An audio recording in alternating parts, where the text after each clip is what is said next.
Okay, go ahead. Today's Friday, July 12th, 2019. This is Hannah Crawford for the Global Polio Eradication Initiative History Project with Anne-Renee Heningburg. We're in the CDC studios in Atlanta. Todd Jordan is our videographer, and we're recording your personal reminiscences of working in polio eradication.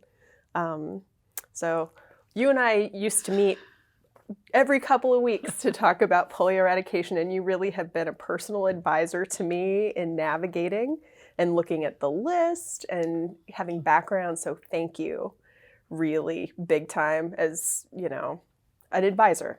Thank you for being an advisor to our project. So now I'm going to ask for your consent to ask you questions and record your responses. So just to record the interview, do we have your permission? You may. Thank you. So to start, would you introduce yourself by name and briefly state your roles in polio eradication? I'm Anne-Renee Heningburg.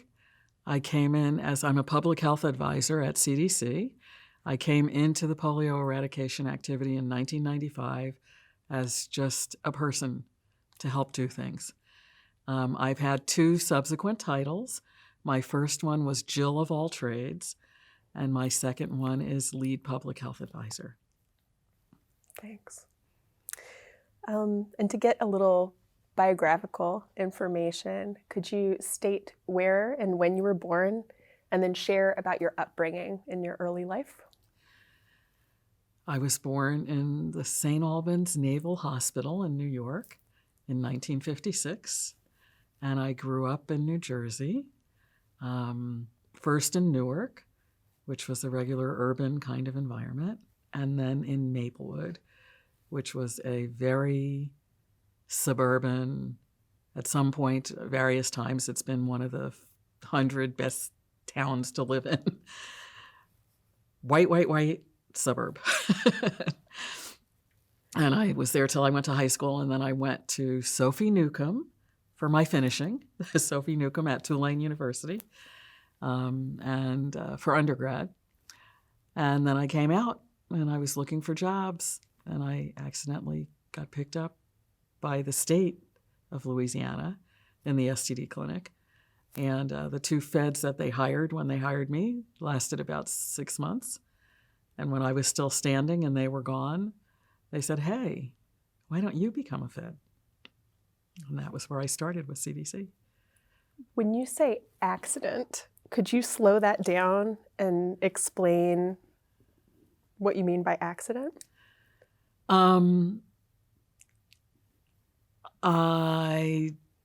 In those days, we didn't have things like career counseling. We didn't have internet. We didn't have any of those aids about how to find a job. And one of the reasons I went to Louisiana is because I wanted to get far away from people who probably could have given me very good advice. I picked New Orleans. One of the reasons I picked New Orleans was because my parents didn't know anyone there. And so when I came out and I was looking for a job, I wasn't completely sure how to do it. And so one of the things I did is I went to the state of Louisiana, and they had a big bulletin board.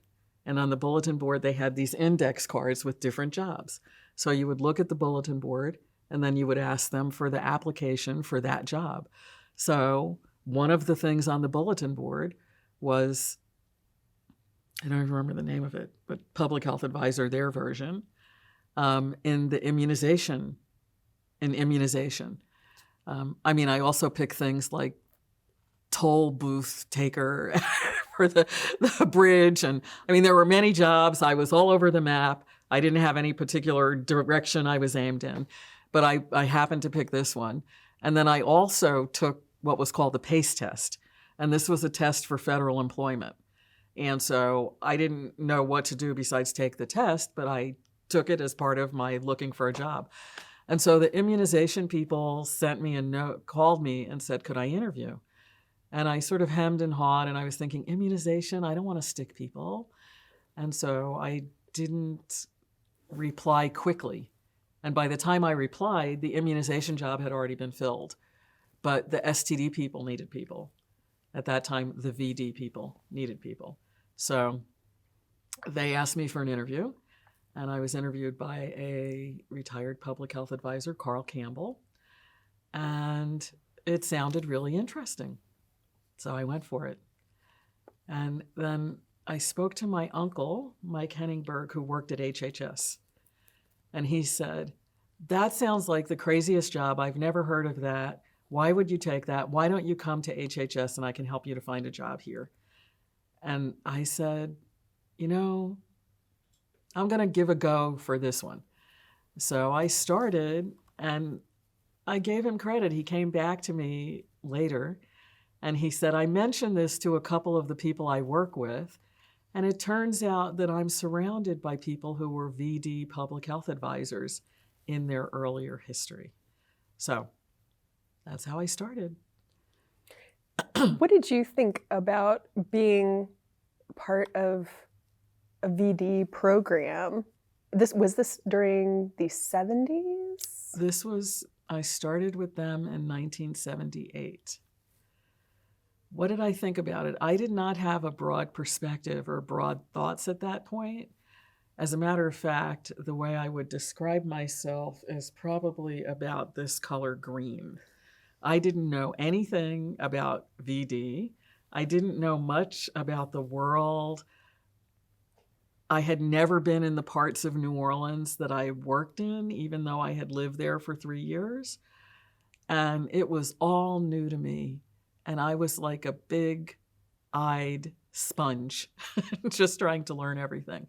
So that was my perspective. It was very local and very much City of New Orleans, venereal disease clinic, Delgado Clinic, and just trying to figure out how to interact and get information from people who didn't want to give it to me.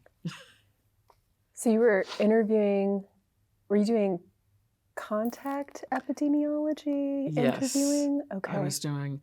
We had several things that we had to do. I would interview patients who had gonorrhea or syphilis and talk to them about the disease, what they needed to do, what their treatment plan was, and their sexual partners. And then I would find the sexual partners and bring them in. So that was part of my job. New Orleans was not a wealthy city in terms of their government infrastructure. And so they had somebody who was the laboratorian, and the laboratorian had to do the test results read the test results for the test you did on site and do the mail exams. And they didn't have somebody to cover for that person when they took off or when they went to lunch or when they did their breaks. So they decided that we would do that. And so the other thing I did there is I did mail exams, and I did gonorrhea smears and chlamydia smears and dark fields for syphilis. And all of these things were very new to me. I mean, at that point in time, at the age of like 21, I really hadn't seen many penises and anuses. And so it was all new. And I was just there trying to take it in. And most of the people I worked with were older public health advisors. A lot of them, this was their third or fourth assignment.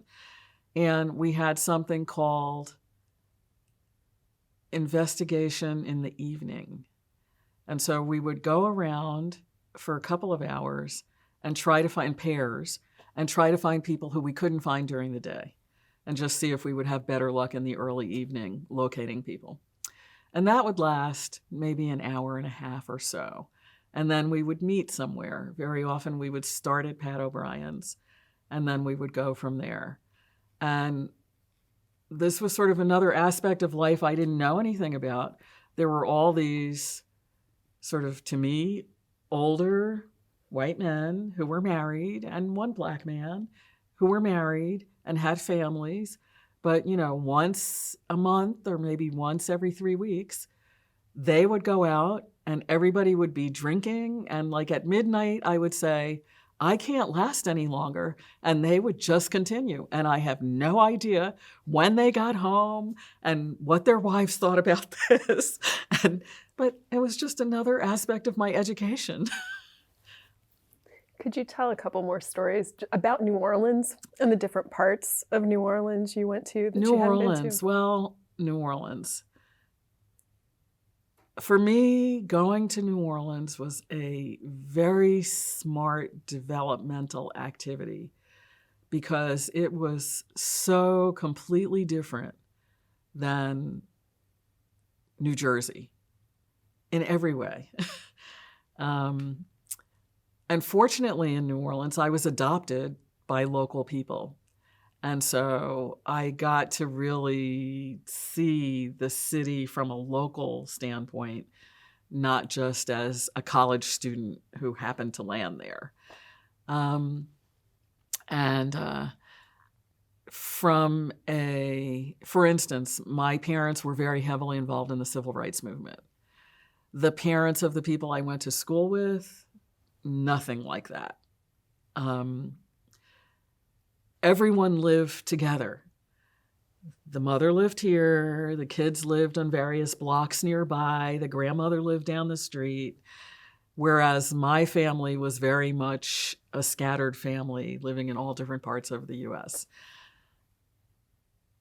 Everyone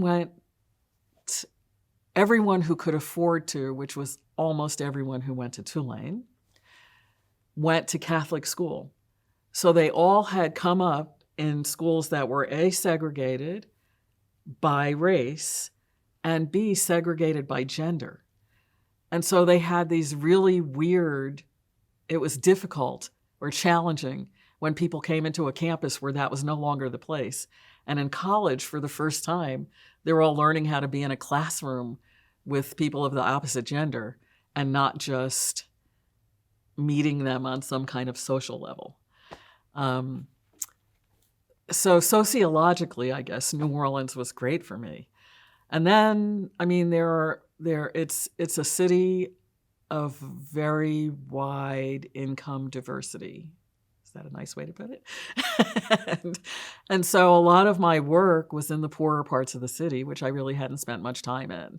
And, sort of after Katrina, the lower Ninth Ward became very famous. I didn't realize it was the lower Ninth Ward, but I spent a whole lot of time in the lower Ninth Ward. And that was where my peeps were that I was looking for and that I was interacting with. And so I was in all the projects in New Orleans, and I really didn't know much about projects. Even though they had them where I grew up in Newark, I didn't know about them at the time.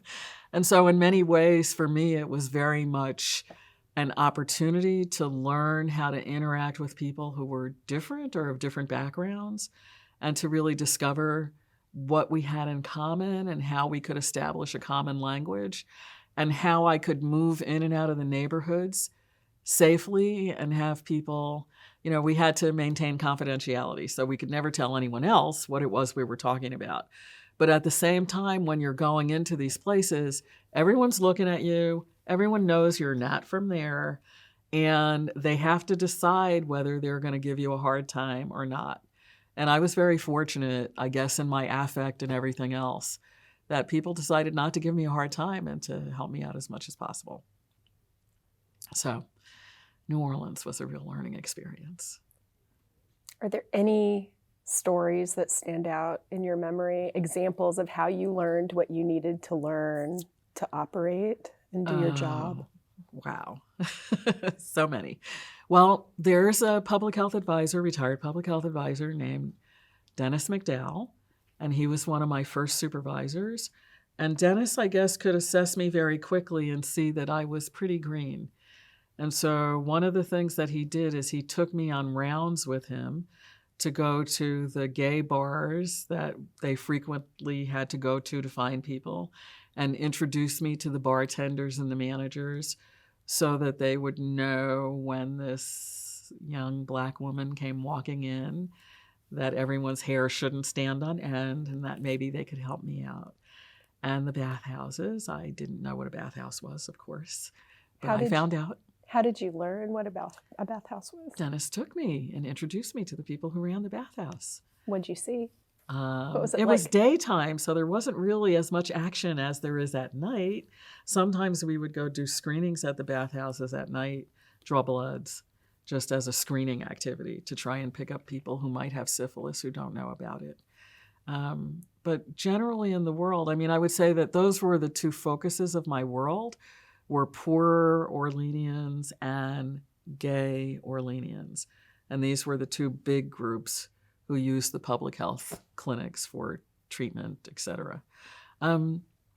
I, was fascinated the way that the clinic was actually probably very, very poorly set up. We didn't have great facilities, and we weren't really scientific about patient flow and things like that. And people would have to come in and they would have to wait a pretty long time to be seen unless we specially brought them in, and then we had a little card we gave them so that they could have VIP treatment and get ahead of other people.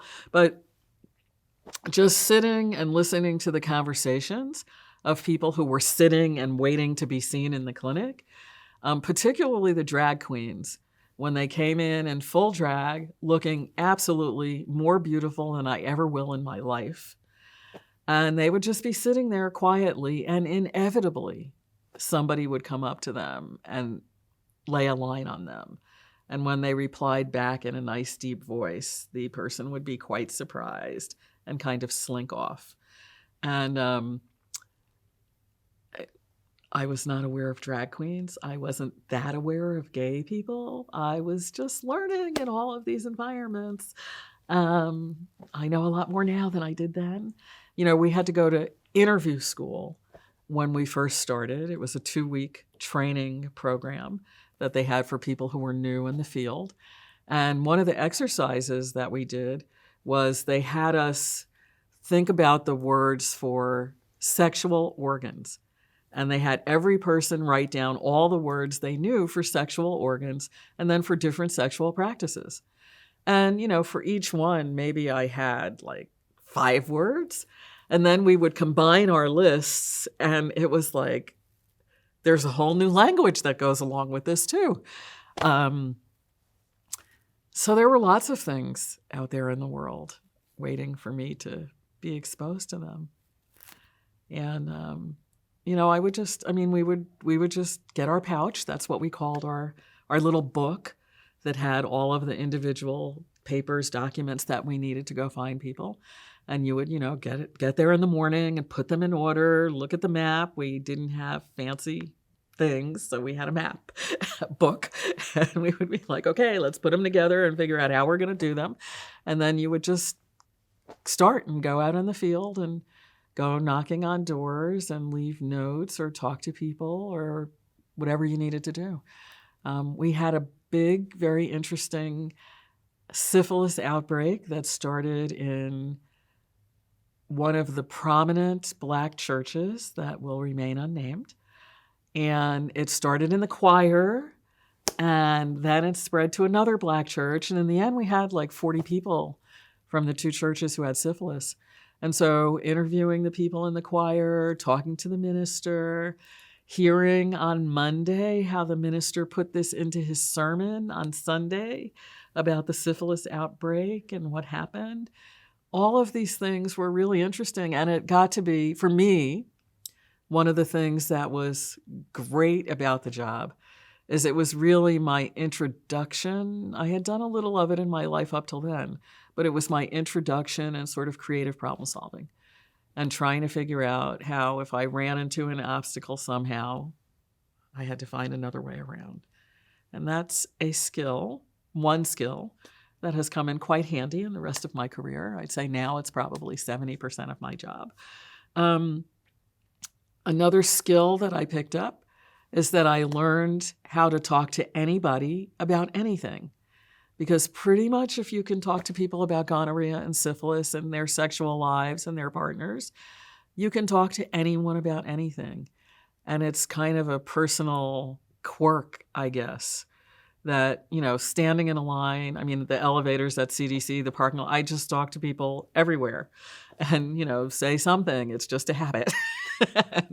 And I'm sure that was honed in STD, in the STD program, in my many assignments in the STD program.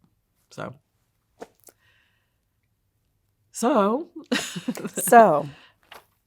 you're in New Orleans. Uh-huh. It's how long were you in that first position starting in 1978? I was a state employee for about a year and a half, and then I switched over to CDC, and was there for another. When I got the position with CDC, they said, "We're going to move you. You're not going to stay here." And at that point, I was about over New Orleans, and I was like, "How soon?" And but I waited. They actually offered me a job much sooner, but I mentioned this PACE test. And so what happened is you came in you were not a career employee when you were hired. You were hired, and then you had to pass the PACE test, and you had to fill a job application, and then you could be hired on as a permanent FTE. But I heard, I didn't even know who told me this, that you also could come in with a year's experience, having passed the PACE test already, and then you could come straight in as a permanent employee. And so they offered me a job when I had about 8 months in, and I said, no, I think I'm going to do that thing and wait. And they said, well, the PACE test is really hard, and people have to take it a few times, and your score has to be pretty high in order for us to reach you. And this was kind of a conversation we were having without any data. And so I said, well, I don't have my score with me, but I'm pretty confident that unless you have a 10-point veteran on the list, that you'll be able to reach me. And so we agreed to wait, and sure enough, they could reach me. And so I started as a full-time employee rather than coming through the quasi stage. And they said they were going to move me. And after I was on as a Fed for about 6 or 7 months, they came and said, so we want you to go to Boston. And I said, let me think about that. And so I thought, and I was like, okay, it's Boston. It's the late 70s. It is a racial disaster. And I just couldn't picture myself doing my job, moving around in Boston in the environment that was there at that time. It just didn't make sense. And so I said, I don't think this is a good assignment for me. And everyone looked at me like I was crazy. They said, no one says that. And I said, well, okay, then this is the first time I'm saying it. I really don't think it makes any sense to send me to Boston. I don't know why you would pick that of all the places to send me to. And so then they said, okay. And I'm sure it was Carl who went back and fixed it somehow. And so he said, but the next job, you're going to have to say yes. So they came back and they said, we want you to go to Oakland County, Michigan. I didn't know anything about Michigan, except that it had a big city, and then in my mind, like farms. I didn't know what was there, and it was cold. And they said Oakland County, and I was like,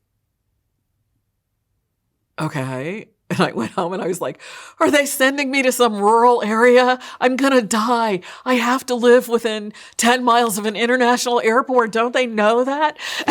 And Oakland County was one of my best assignments ever. I was in a solo assignment. My supervisor was in Flint.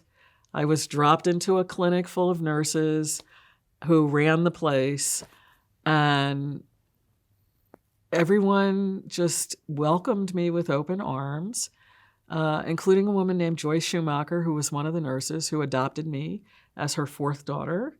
I was about halfway between the age of her oldest daughter and her, and she was in my wedding. I mean, she's my other mother. But it was just really, again, a very different environment. All the people in the health department, I mean, I played softball for the health department team, and all the people in the health department seemed to have a cabin by a lake. And we would go after the softball games to the cabin by the lake. And they would drink beer. I'm not a beer drinker, but they really looked like it was good. I sipped it a couple times, and still I'm not a beer drinker. And it was just a fabulous place to work. And for the most part, I mean, there were a few times in the county. Michigan was the first place that I ever had a personal racial incident where people called me names, but it was much more There were so few Black people in Oakland County at that time, outside of the places closest to Detroit, that I was more of a curiosity than anything else.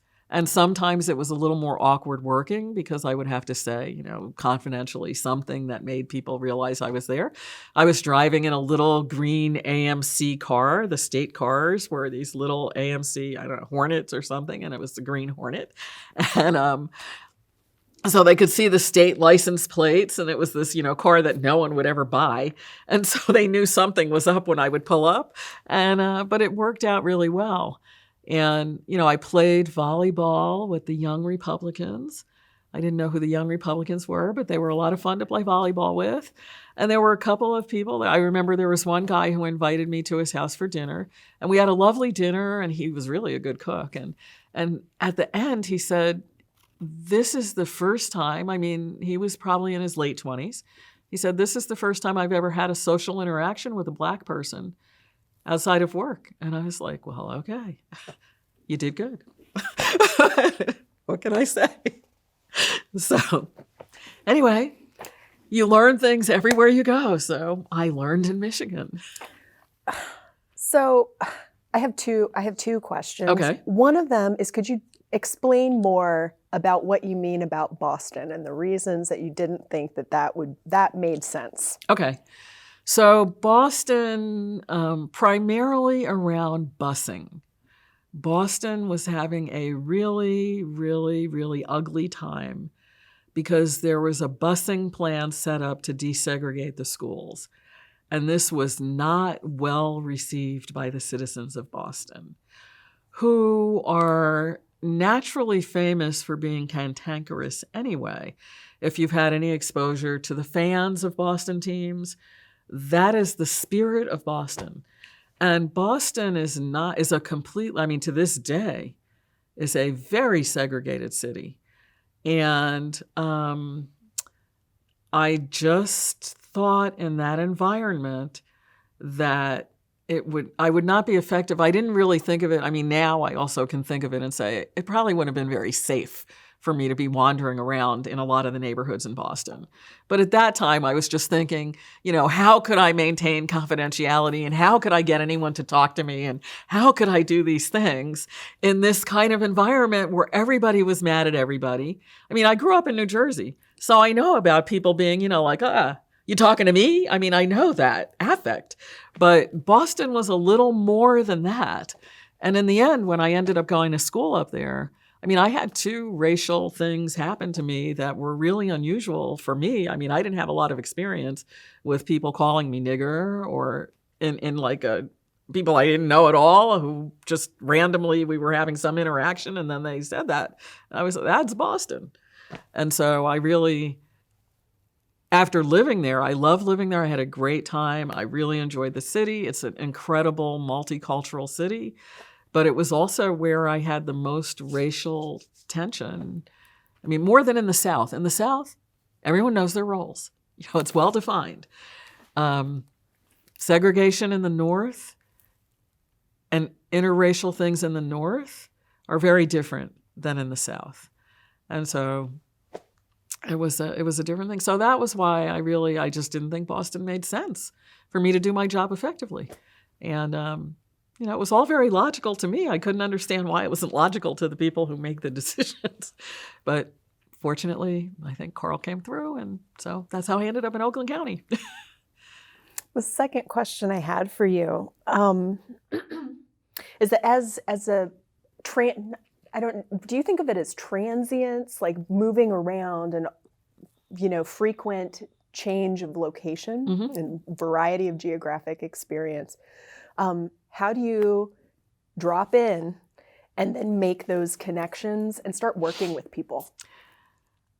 I think this is also a skill.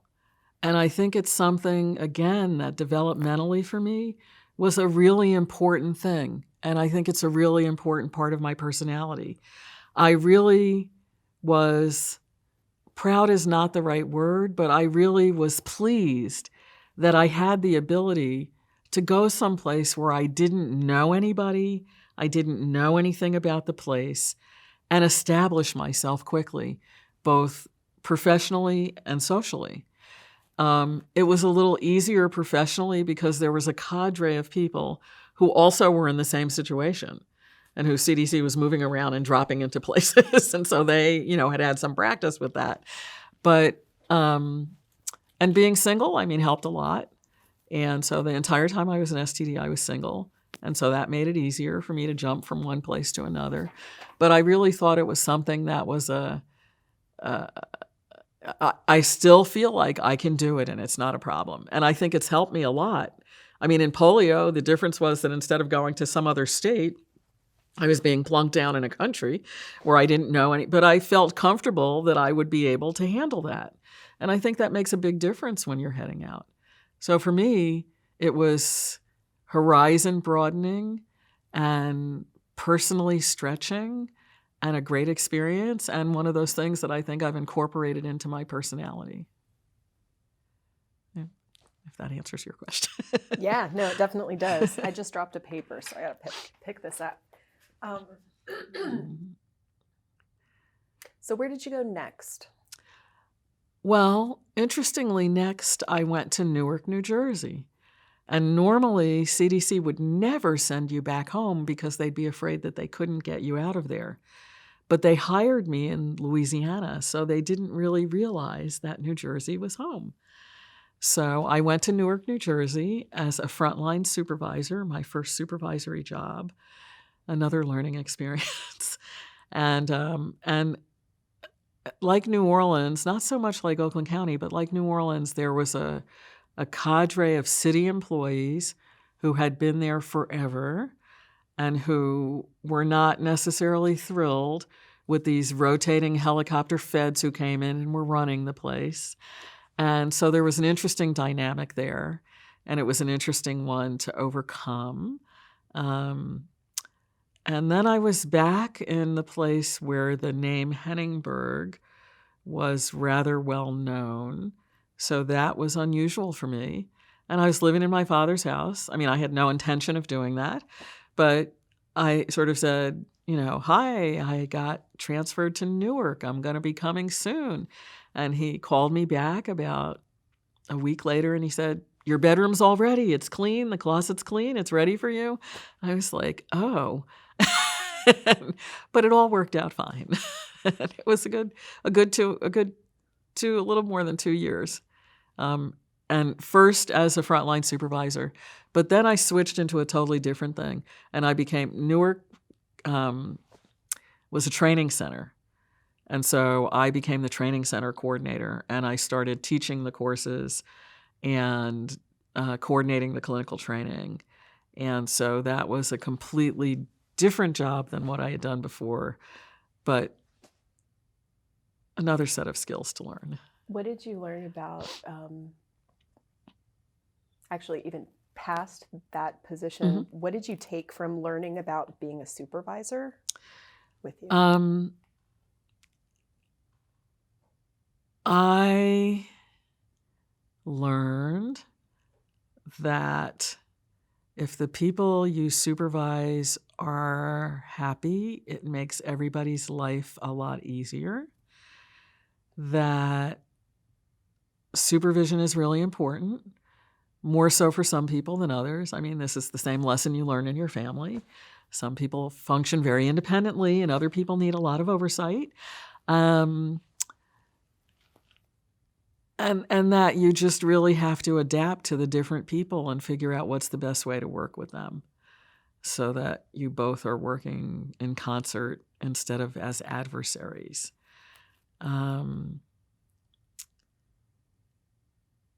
It was not easy. I don't know if I expected it to be easy, but it wasn't easy.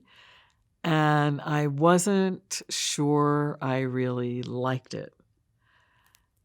But I think I got to be okay. And actually, of the people I worked with in Newark, the ones who I'm still in touch with are city employees who I'm still in contact with. And we just got those relationships going in a way that they were able to live and last longer than others. So, but that was my first time as a frontline supervisor, and I did it for a couple of years, and then I switched over to the training center where I only had one person to supervise, the administrative person who was helping with the training center, and I was okay with that. There was one city employee who was considered to be a scary person to some of the people who work there. And there was always a suspicion. They built a new health department, but they decided to leave the VD clinic in the old building, which was really crappy. And they didn't make any room for it in the new health department. And people were really upset about that. They felt like this was just such a statement about what they were saying about the VD clinic, the VD patients, et cetera. And this happened before I came, not long before I came. But somehow the old clinic burned down one Sunday night. And there was really a very deep suspicion that some of the employees may have somehow been connected to the demise of the old health department. And we had, for instance, a young doctor who was the doctor of the STD clinic, and he was probably at that point in time in a bit of a difficult situation demographically. He was young, he was white, and he was gay in a chocolate city where this was not necessarily the demographic that was most well received. And he had a number of clashes with people in the health department. I got along fine with him. I went to dinner with him, but that's me. That's not everybody. And one day he came out and his tires were slashed. And again, there was a really strong belief that there were people in the health department who had been involved in that as sort of a message. The woman who was in charge of the STD program was somewhat abrasive and somewhat tone deaf. And she also ran into a problem, and they actually pulled her out of there quickly when they thought things were going to blow up. So there were some real issues there. And when they sort of realized that I seemed to be able to work with people pretty well, all of the people who they suspected were involved in these things ended up on my team. Excuse me. And even when I started my new job, people were afraid to evaluate one of the women who was there. And so they came to me, and I had to carry that into my new job. I had to write her evaluation and say that there were some things that she wasn't doing so well that needed improvement, and sit down and talk to her about it. And she was disappointed, but that was how it came across. And she told me afterwards, I don't know why they made you do this. And I said, well, I don't either, but they did, and I'm glad we both got through it. So it's just a very interesting, from an employer-employee relationship kind of working environment. It was a very interesting place to work. But people had a lot of heart, and they knew that city inside out. And that's what you need when you're working STD. So for me, and of course, I had lived in Newark, but it was a different Newark than I knew. So I also had that experience that I had in New Orleans, where I had lived there, but really didn't know a lot about the place. That makes me wonder about how you think about something like safety, kind of. You mentioned tire slashing, and Newark had quite a reputation. New Orleans had quite a reputation. There are lots of places, and there's a whole history of the idea of safety and who's safe and what safety looks like. So from your perspective, how do you assess that? I was fearless. I just didn't, I figured if you look people in the eye and smile at them, they'll hesitate before they mug you, at least. I did, and I had one incident where I felt unsafe. And the reason I felt unsafe was not necessarily because of my perception. I knew it was a dicey situation, but I still felt like it was okay. But a woman who I was looking for actually said, I want to get you out of here now. And I was like, okay. And she walked me out and walked me to my car and said, here's a phone number. Don't come back, but call me. And so, but it didn't dawn on me. It was just like, okay, there were a lot of people and they wanted to know why I was there, and I wasn't willing to tell them, and they knew I didn't belong there. So it was a dicey situation, but it was still like, oh, I'm okay. I can handle this. I was probably stupid, but naive, not stupid. and everywhere I worked, I still carried that. It might be very different today, but at least for me, that's how it was. And even when I had a year, we didn't call it a gap year then, but I guess it was a gap year. I finished college in 3 years. And so that fourth year, I convinced my father that it was an American tradition that you should give a big gift to your first graduating kid. And my big gift was a Dodge van. And then my grandfather helped me to fix it up inside. And I hit the road and I put 48,000 miles on my van the first year, driving back and forth across the U.S., visiting everyone I knew. All my high school friends were still in college, so I could go visit them all in their colleges. Every relative, every friend of my parents, I just went everywhere. And I had a brilliant time. And I had a couple of times when people said to me, like, are you crazy? You're out here. There were no cell phones. My father would say, like, call me every night when you get somewhere so I know where you are. And I was like, I'm not going to do that. It's expensive, those calls then. And we had, this big code. You had to, because the calls were so expensive. And I'd be calling from some, phone booth somewhere. So what you would do is you would call person-to-person collect. And person-to-person meant that it had to be a particular person who answered. And collect meant that they would accept the charges for the call. And so I would call person-to-person collect for Skipper. Skipper was the dog.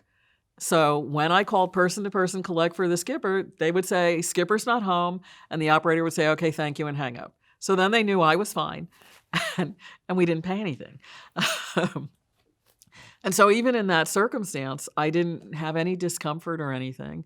And so it may be just me having grown up in an environment where I felt safe and felt like I could be in the world safely. And I just carried that everywhere, sometimes smartly and sometimes probably less so. But I will say one thing about the STD program, because we have this issue come up a lot of safety. And a couple of times, people would say, okay, let's do some kind of a safety thing. And we would bring in the police. And I'll never forget when this happened in LA. I mean, in LA, everyone was out there in the world. We were in Compton, we were in Watts, we were everywhere. And I was a manager of the program at that point. And we brought these guys in, and the guy was like, so what kind of places do you work? And they would say, well, we work in this place. Oh, when we go in there, we always have helicopter support. And we never go in without at least 2 vehicles and 4 people. And everyone was looking at them and going like, I go there, 3 times a week. And the people know who I am. And I would never, oh my God. And they were like, oh, we can escort you. And we're like, please stay far away from us. We'll just continue like bumbling around and doing our thing. And that was generally the attitude of the people who were working in the field. Women, men, every color in the rainbow, every age. It was just, you can really go out there in the world and have people know that you're not threatening and that you're okay and everyone is not out to get you. And we didn't do silly things. We didn't go out with fancy jewelry and high heels. We tried to kind of blend in to the place. And there was one woman who worked with us, and I know that everyone's door that she knocked on thought it was the Jehovah's Witnesses. She just had this, she wore the straight skirt and the tucked in shirt and the button down. And even she did okay. She would just be very deliberate. Are you the Jehovah's Witnesses? No, I'm not. I'm here looking for so-and-so. Are they available? And even she did fine. I mean, everyone just, I guess it was affect, and it was that we were out there. And I think maybe it's like animals who can sense fear. People didn't sense fear, and somebody had a mission being there. They weren't just walking through as a tourist or something. They were there for a reason. And I guess if you sort of put your reason for being there in the front of your head, then all those other things go to the back. I mean, I had a friend who was a supervisor in Newark when I came, named Wayne Duncan, who's retired a public health advisor, who died not too long ago. But I remember when I went, Wayne would tell me, when you go in the projects, the elevators are broken. You have to walk up a lot of stairs. He said, I always carry a cigarette because it can be if anybody messes with me, I can always get them with the cigarette. I said, I think you're getting you with the cigarette more than you're getting them with the cigarette. But it was, so people were conscious of those kind of things. But I mean, the Newark projects were no joke. And we had one guy, we had a guy named Harold. Harold was at least 80 years old. And he was Newark is such a political place that there were even politically appointed people working in the STD clinic as field workers. And Harold was one of those people. And he drove one of these big old land yacht Cadillacs. And Harold, unlike the rest of us, Harold was sharp in his suit every day. And he had a big diamond ring that he wore on his finger. And one day, and they would give Harold the hard cases, the ones that people couldn't get anywhere with. And Harold would go and say things to them like, I'm going to arrange to get your welfare payments cut off if you don't come into the clinic now. And I just sort of felt like this was really terrible. So I never gave Harold any work. And then we got a query from a city councilman about why Harold wasn't getting any work. And so we had to work through all of that. But one day, Harold went into the projects. And he went in to talk to somebody. And they took his car. And I mean, he just left the car with the keys in it. He didn't think anyone was ever going to mess with it. He was Harold. And Harold came back out and he saw his car was gone. And he walked back in and made a phone call and then stood there for 5 minutes and his car came back. and just the picture of this when he came back to the clinic and he was telling us about this. And I was like, much more worried about Harold than I ever was about myself. So there certainly were probably lots of safety issues, but we really, I was just looking at pictures from LA, and we actually won an award from CDC for our safety committee. And what we did is we took pictures of everyone next to their car so we could see the person and the car and the license plate in case they disappeared and we needed to find them. And we sort of had an emergency contact sheet to know who to call, and we knew where everybody lived. And, we sort of put things together in a way so that we could deal with things. And in LA, it was as much as if there was an earthquake, as if anything happened to them working in the field. But so it was there. I mean, you thought about it, you had people come, but it just wasn't what ran our life when we worked. So at this point, you're in Newark. I'm in Newark. And you were coordinating the training center, right? The STD training center. And then they called me and said, well, we started up the STD training center in Newark. So I was the first coordinator there. And so then they called and said, so we need you to go to LA, to the training center there. And I was like, LA, okay.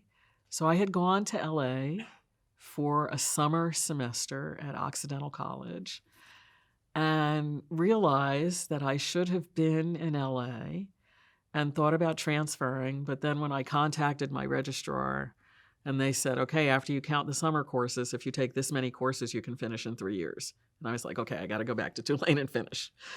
But I was bit by LA during that summer. And so when they said, we want you to go to LA, I was like, okay, I'm ready. And it took a while to extract myself from Newark and to tell the family, okay, it's been nice, but I'm out of here. Bedroom's going to be for somebody else now. And I went to LA. What bit you? What about LA bit you? What was it about Oh, LA? I love it. LA is where I should have been born. LA was the first truly international city that I lived in. And it was just so neat to me to be around people who spoke. I mean, I played volleyball when I got there. I played badminton. And when you were playing, people were speaking like 10 languages on the volleyball court. I mean, it was really, that was amazing. And then the food followed. And LA was really the first place where I started eating internationally. And the geography is magnificent. The beach was there, the mountains were there, the desert was there. It was cool, it was tropical, it was everything. It was just, okay, you move to LA, you have 2 things to get used to. 3 things. The cost of living, the smog, and that's only half the year, and the traffic. Once you get used to those 3 things, which you have to do pretty quickly, LA is a magnificent place. It is magnificent. I loved it. I really loved it. I went there to be the training center coordinator. I arrived in time for the Olympics. And so my first week, I thought, I don't know why they complain about the traffic in LA. The traffic's fine, but it was during the Olympics and they had told everyone to stay home.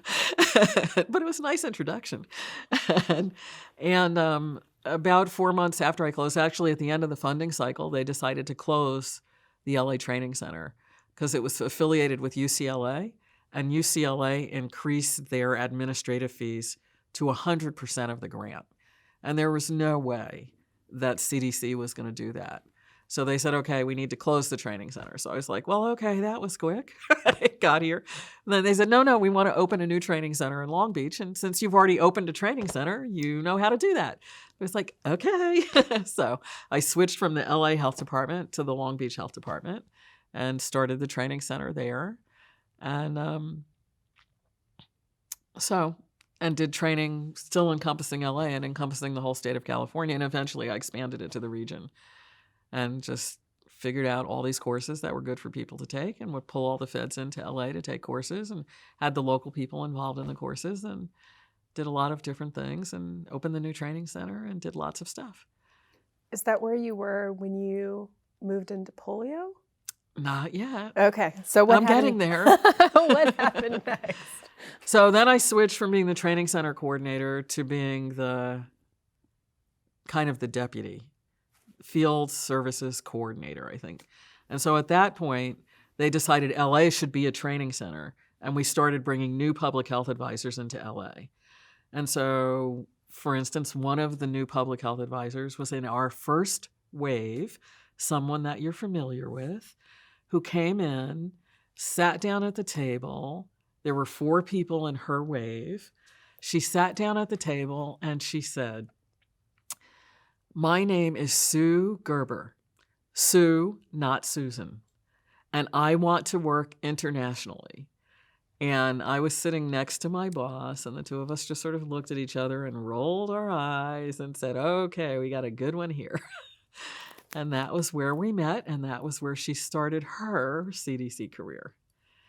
And it's always good to say things and say what you want. You never know when it'll come in handy.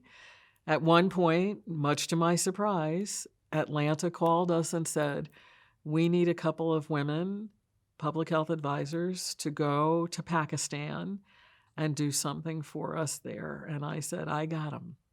And there were 2 people. And I said, these 2 are ready to go. They were both ex-Peace Corps volunteers and returned Peace Corps volunteers. And they were so excited. And Sue was so excited. And so anyway, that was the beginning of a long and strong relationship. So that was LA. So then I did that for a little while and became the deputy in the program. With the training center, I was the manager of about, it varied over time, but between 50 and 85 people. And so I had plenty of supervisory responsibility. And I was so happy to go home and have nobody at home, to have no one who wanted to talk to me, to have no one who was saying my name. These things were so wonderful at the end of a day. And I decided, this thing is really, I think I've done my part. So when they came to me from Atlanta and said, we would like you to apply for long-term training and go to school and get your master's. And I was like, I had to think about school. I really thought I was done. It was the high point the day I walked out of my last exam. And so I said, okay, well, let me think about it. And then I went back and I said, no, I'm not really interested now. Maybe next year I'll be ready, but I need to get ready to leave LA, to leave the program in a way that it's in good shape. And so maybe next year. And they were like, no, you don't understand. We're asking you to apply for this because we're not that thrilled with the candidates we have. And I was like, I'm just not ready. I promise you, I'll apply next year. So the next year, the application came up, and there was also an application for a job in Atlanta, being in charge of field services here. And so I came for the interview for both at the same time. And then I went back to the field services people and said, I think I'm going to go to school. Thank you for interviewing me, but I think I'm going for this one. And so I did. And so then they said, I had a picture of myself going to Chapel Hill. I was all ready. I was going to get my, master's in public health and hang out near my grandmother. And I had all these plans. And they said, oh, no, like CDC has enough people with a master's in public health. We don't need any more of those. We want you to get a master's in public administration. And I was like, okay, don't know what that is, but sure, you're paying the freight. I'm willing to do it. And they said, and you have a choice of 2 schools, because these are the 2 top schools. You either go to Harvard, to the Kennedy School, or you go to Syracuse. And I was like, Syracuse? The kid cannot spend a winter in Syracuse. I just cannot. I'm coming from LA. I can't do it. Boston is enough. I can't do it. And so I didn't even apply or talk to Syracuse. I just applied to Harvard, and I was like, please let me in. And off I went. Thank you, taxpayers. It was a fantastic opportunity. It really, I after, not long after that, they still do a little bit of long-term training at CDC, but not much. But I really felt, after I looked at my experience, that it was too much money to sink into one person. And when they made individual learning accounts that everyone could have a certain amount of money towards learning, I thought that that was a much fairer and a much more equitable way to do it than having a huge, because they paid my salary, they paid all my school expenses, and they paid my living expenses. This was amazing. And they sent me to the Kennedy School for a degree. And it was very good timing for me. I really did need a way to get out of LA. I had done what I could do there, so it was time, but I needed something to get me out, and that was a really good thing. And, sort of another big culture shock coming from LA to Boston. But that year gave me the opportunity to take a look back at my career and to see it from an academic perspective and to see how things really fit together in a way that I would have never had time to do while I was in the thick of it. And that for me was really good. And it was just really, it was much more that than it was me learning new things. It was more like learning things and putting names to things that I knew than it was learning things that were completely unfamiliar. And I was in mid-career program, which was good. They had a special program that year that started, and I joined that program. So a lot of the people there were also mid-careers. They were worried about us, so they actually had us come a month ahead of time, and we had to take statistics, economics, and computers, because these were the 3 areas that they were afraid we would not be able to keep up with the younger people in. It was a good idea, but they it was a very international program. And it was for me really the first time that I was surrounded with people from all over the world, not just from the Americas. A lot of the people I interacted with and I became friends with became good friends. And I was coming out of the Kennedy School and thinking, like, I'm ready for the world. I'm not really ready to go back to a state and be in a city. Now I need the world. I had no idea what to do with that feeling, but I felt that. And first, the STD program called me, and it was 3 people, which was unusual for, calling you about a job. And they said, we have a job for you. We want to talk to you. And it's like, it's so-and-so and so-and-so, 3 sort of pretty big wigs. And I said, well, this is interesting because they don't usually do this kind of thing. And it was for a position leading the state program based in Jefferson City, Missouri. And I was like, okay, well, tell me about it, and I asked some questions. But I could sense that there was something that they weren't saying. And then one of the guys said, there's something else. And I said, what's that? And they said, well, the state of Missouri is going through a professionalism initiative. And so they have a dress code. And so you would have to dress a little differently than you're known for dressing. You would be expected to sort of wear, suit, pumps, stockings. And I was thinking in my head, unfairly maybe to Jefferson City, Missouri, where I still haven't been to this day, like, how could I wake up in the morning and convince myself to even put on my underwear if I was in Jefferson City, Missouri? This just does not sound like the job for me. And so once again, in the STD program where it's not allowed to do it, I said, I have another idea. How about if I finish up with school and then I'll go back to LA and I'll work in LA while you guys find another position that's a really good fit for me. And so that's what I did. And then graduation week, Bob Keegan called me on the phone and he said, this is Bob Keegan. And I had met Bob. Bob used to be a trainer. And so he had actually trained me to be a trainer back when we were doing STD interviewing school. So I met Bob and I knew who he was. I knew his name. I had no idea where he had gone after that. He disappeared. And as it turned out, he disappeared to Thailand. So he really did disappear. And he said, I've got a proposition for you. I know you don't want to come to Atlanta, but hear me out. And I said, okay. And that was my entrance into polio. I interviewed with Bob and Steve. Kachi. And we had a long interview. We had a phone interview that was about 45 minutes, maybe an hour. And I don't remember this, but Bob said that I was rambling a bit about something. And then I said, stop, please erase that from your mind and let me start over. And I said something that sounded intelligent. I don't remember any of this, but he said that was when we decided that we would hire you.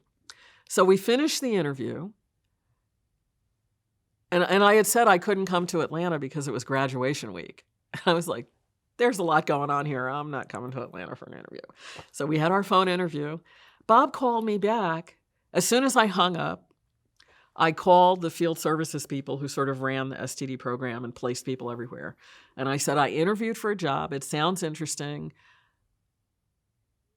I don't know if they're going to offer it to me, but I don't want you to be blindsided. So they may call you for a reference. So I just want you to know I did interview for this job outside of STD. And I was on the phone with them and I got this beeping that was call waiting. And it didn't go away. And so I was like, okay, I got to go. Somebody's really, burning up my phone here. So I hung up and picked up, and it was Bob.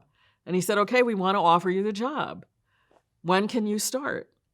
And I said, okay, I'm going to think about it over the weekend, and then I'll call you next week. And he said, like, how did you decide that quickly? I mean, it was 5 minutes after I hung up the phone. And he said, if we're going to eradicate polio by the year 2000, we have to move. This is 1995. We got to move. And I was like, okay, well, I'm not quite as fast as you. I need the weekend. It was on a Friday. So I said, I'll call you next week and tell you my decision. And so on Monday, I called Bob and I left a voicemail and I said, this is Anne-Renee. I want the job. Let's talk about when I can start. I have to go finish up some things in LA and then I can come.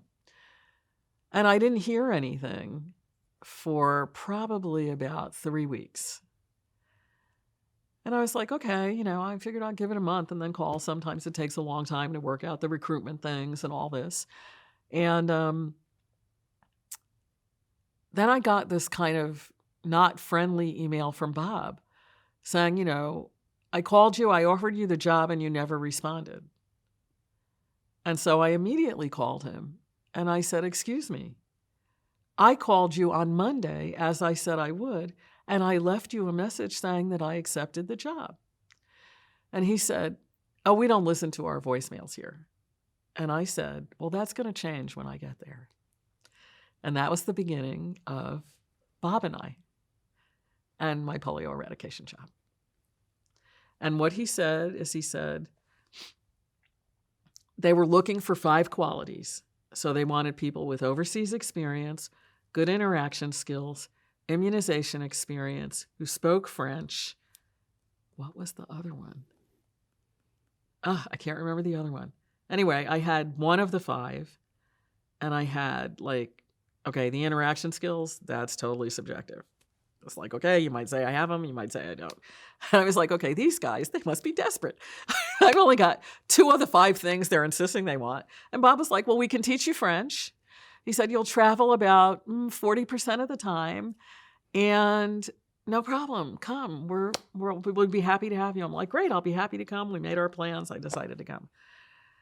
Lies, lies, lies. We're going to eradicate by the year 2000. Well, that didn't exactly happen. I don't know any more French than I did when I came, which was my 3rd and 4th grade French, colors, numbers, and animals. Interaction skills, I don't know if they got better or worse, who knows.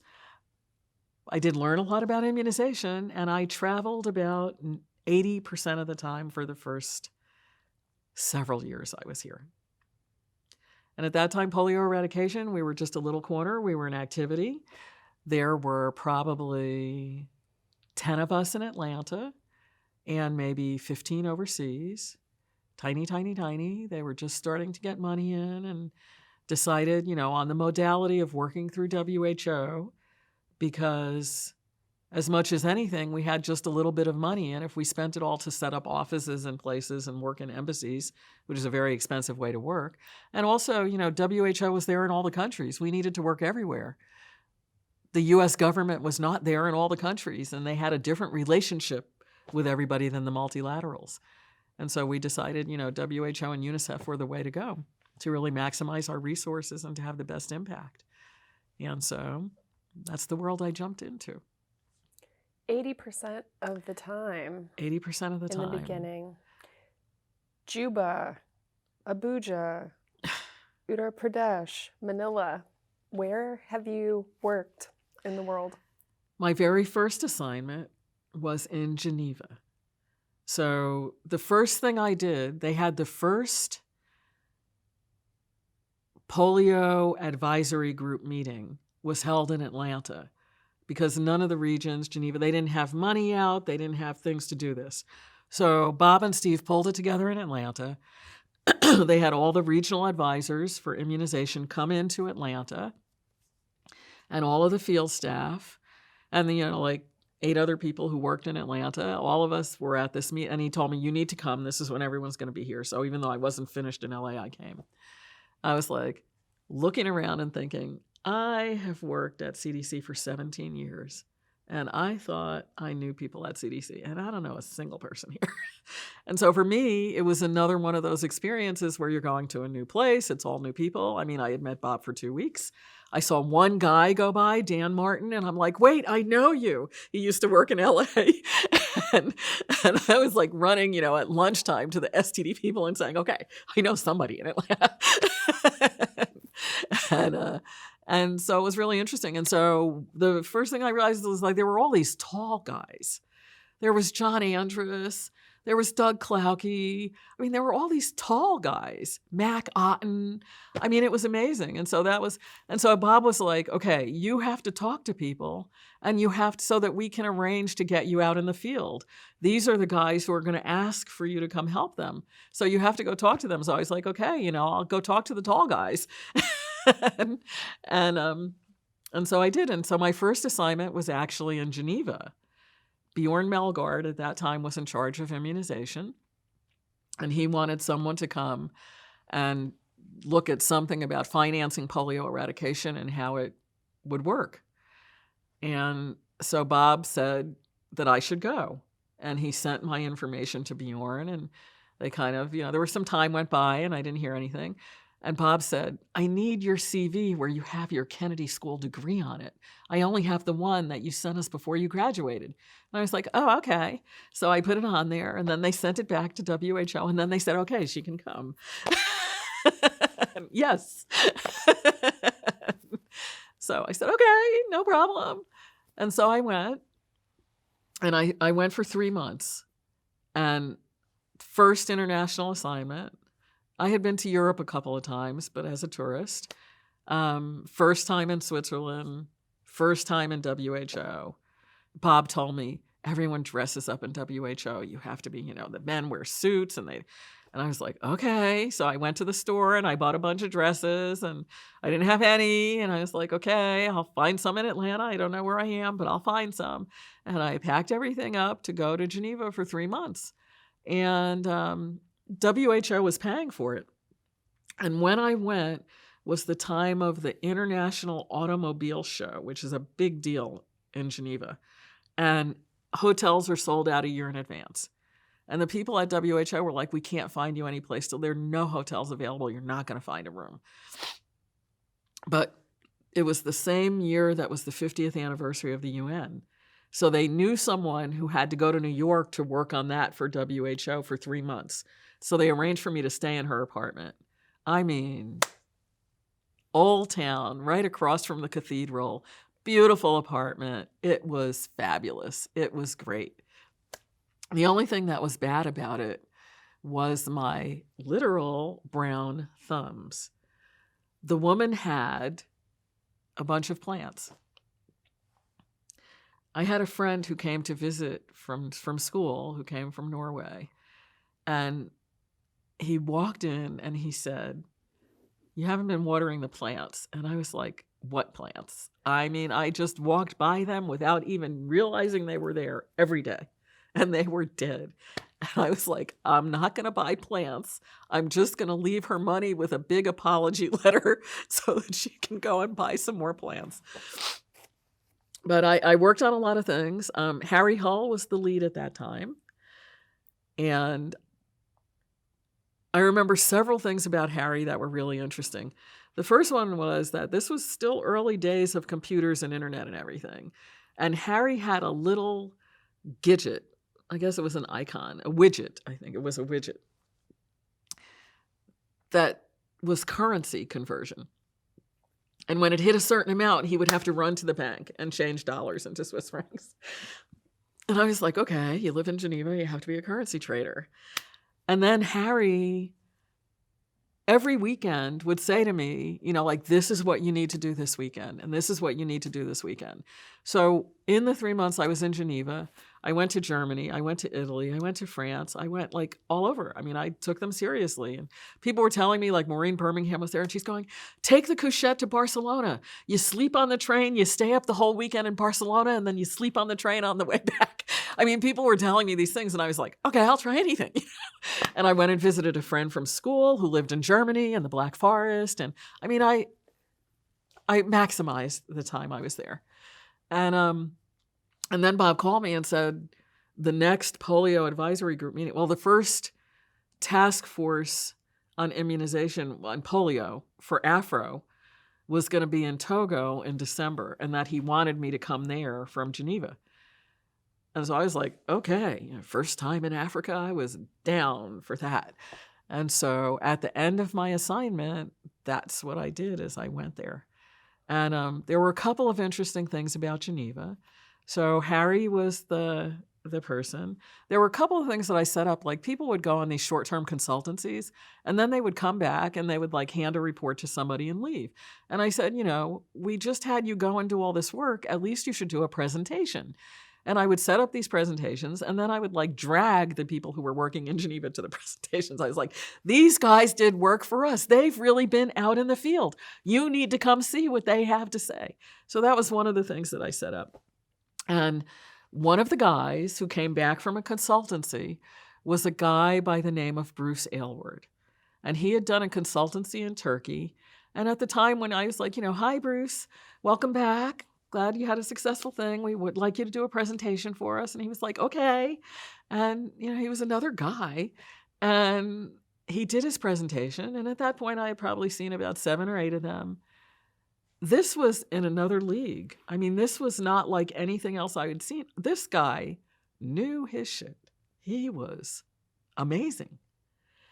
And afterwards, I asked him, I went up to him and I said, could I talk to you? And he was like, yeah. And I said, I'm new in polio and you seem to really know a lot about polio. Would you mind if occasionally, if I called you or if I had a question, could I write to you? And he gave me his email address. He sent me his email address.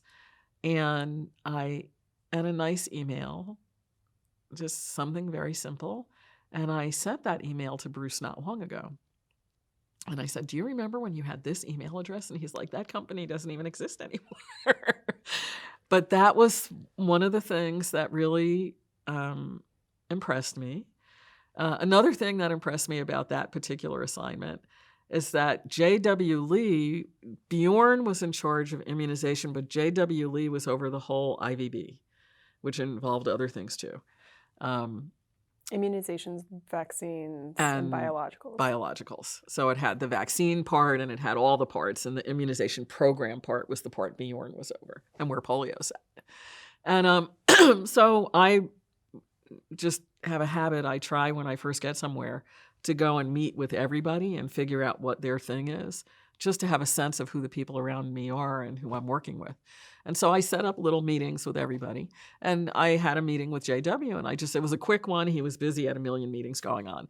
And I just went, I was like, I'm Anne-Renee Heningburg. I'm here from CDC. I'm going to be talking to everybody. I'll be here for a couple months. So welcome, blah, blah, go on. 5 minutes at the most. But then when we got ready to go to this meeting in Togo, JW was coming. And it was the first regional meeting that he was going to. And we met in the airport, and there was someone else there who he introduced me to. Now, I was incredibly impressed that he even knew my name. It had been such a quick interaction. But the way that he introduced me is he said, this is Anne-Renee Heningburg, one of our CDC moles, working here in Geneva as if she's one of us, but she's really here from CDC. It's like, okay, new concept, CDC mole. And the other thing that was interesting about it is, once again, I was in an unfamiliar environment. So WHO was paying for my whole trip, and I had no idea how anything worked, and no one told me how anything worked. And so I just, paid my rent every month and paid for my food and did everything. And then the day before I was leaving, I said to Harry, do I need to fill out some kind of papers, or what do I do, to get reimbursed? And he said, oh, you haven't done anything yet? Yeah, you just go to this office and they'll help you. And I was like, okay. So I go to this office that's in the main building, and there's this guy sitting there with a bunch of papers in front of him. And I said, hi, I'm Anne-Renee Heningburg, and I've been here on this assignment. And he said, oh my God, I've been so worried about you. And I was like, why? He said, you never came and got your advance. How have you been living? What have you been doing? For 3 months, I was like, I just paid for everything. And he said, we owe you thousands of dollars. I said, well, I'm leaving tomorrow. No, thousands of Swiss francs. And I said, I'm leaving tomorrow.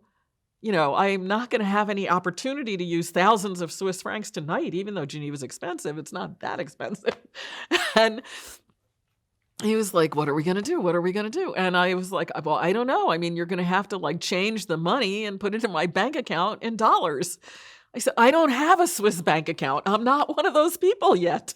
I'm sure I will at some point, but not yet.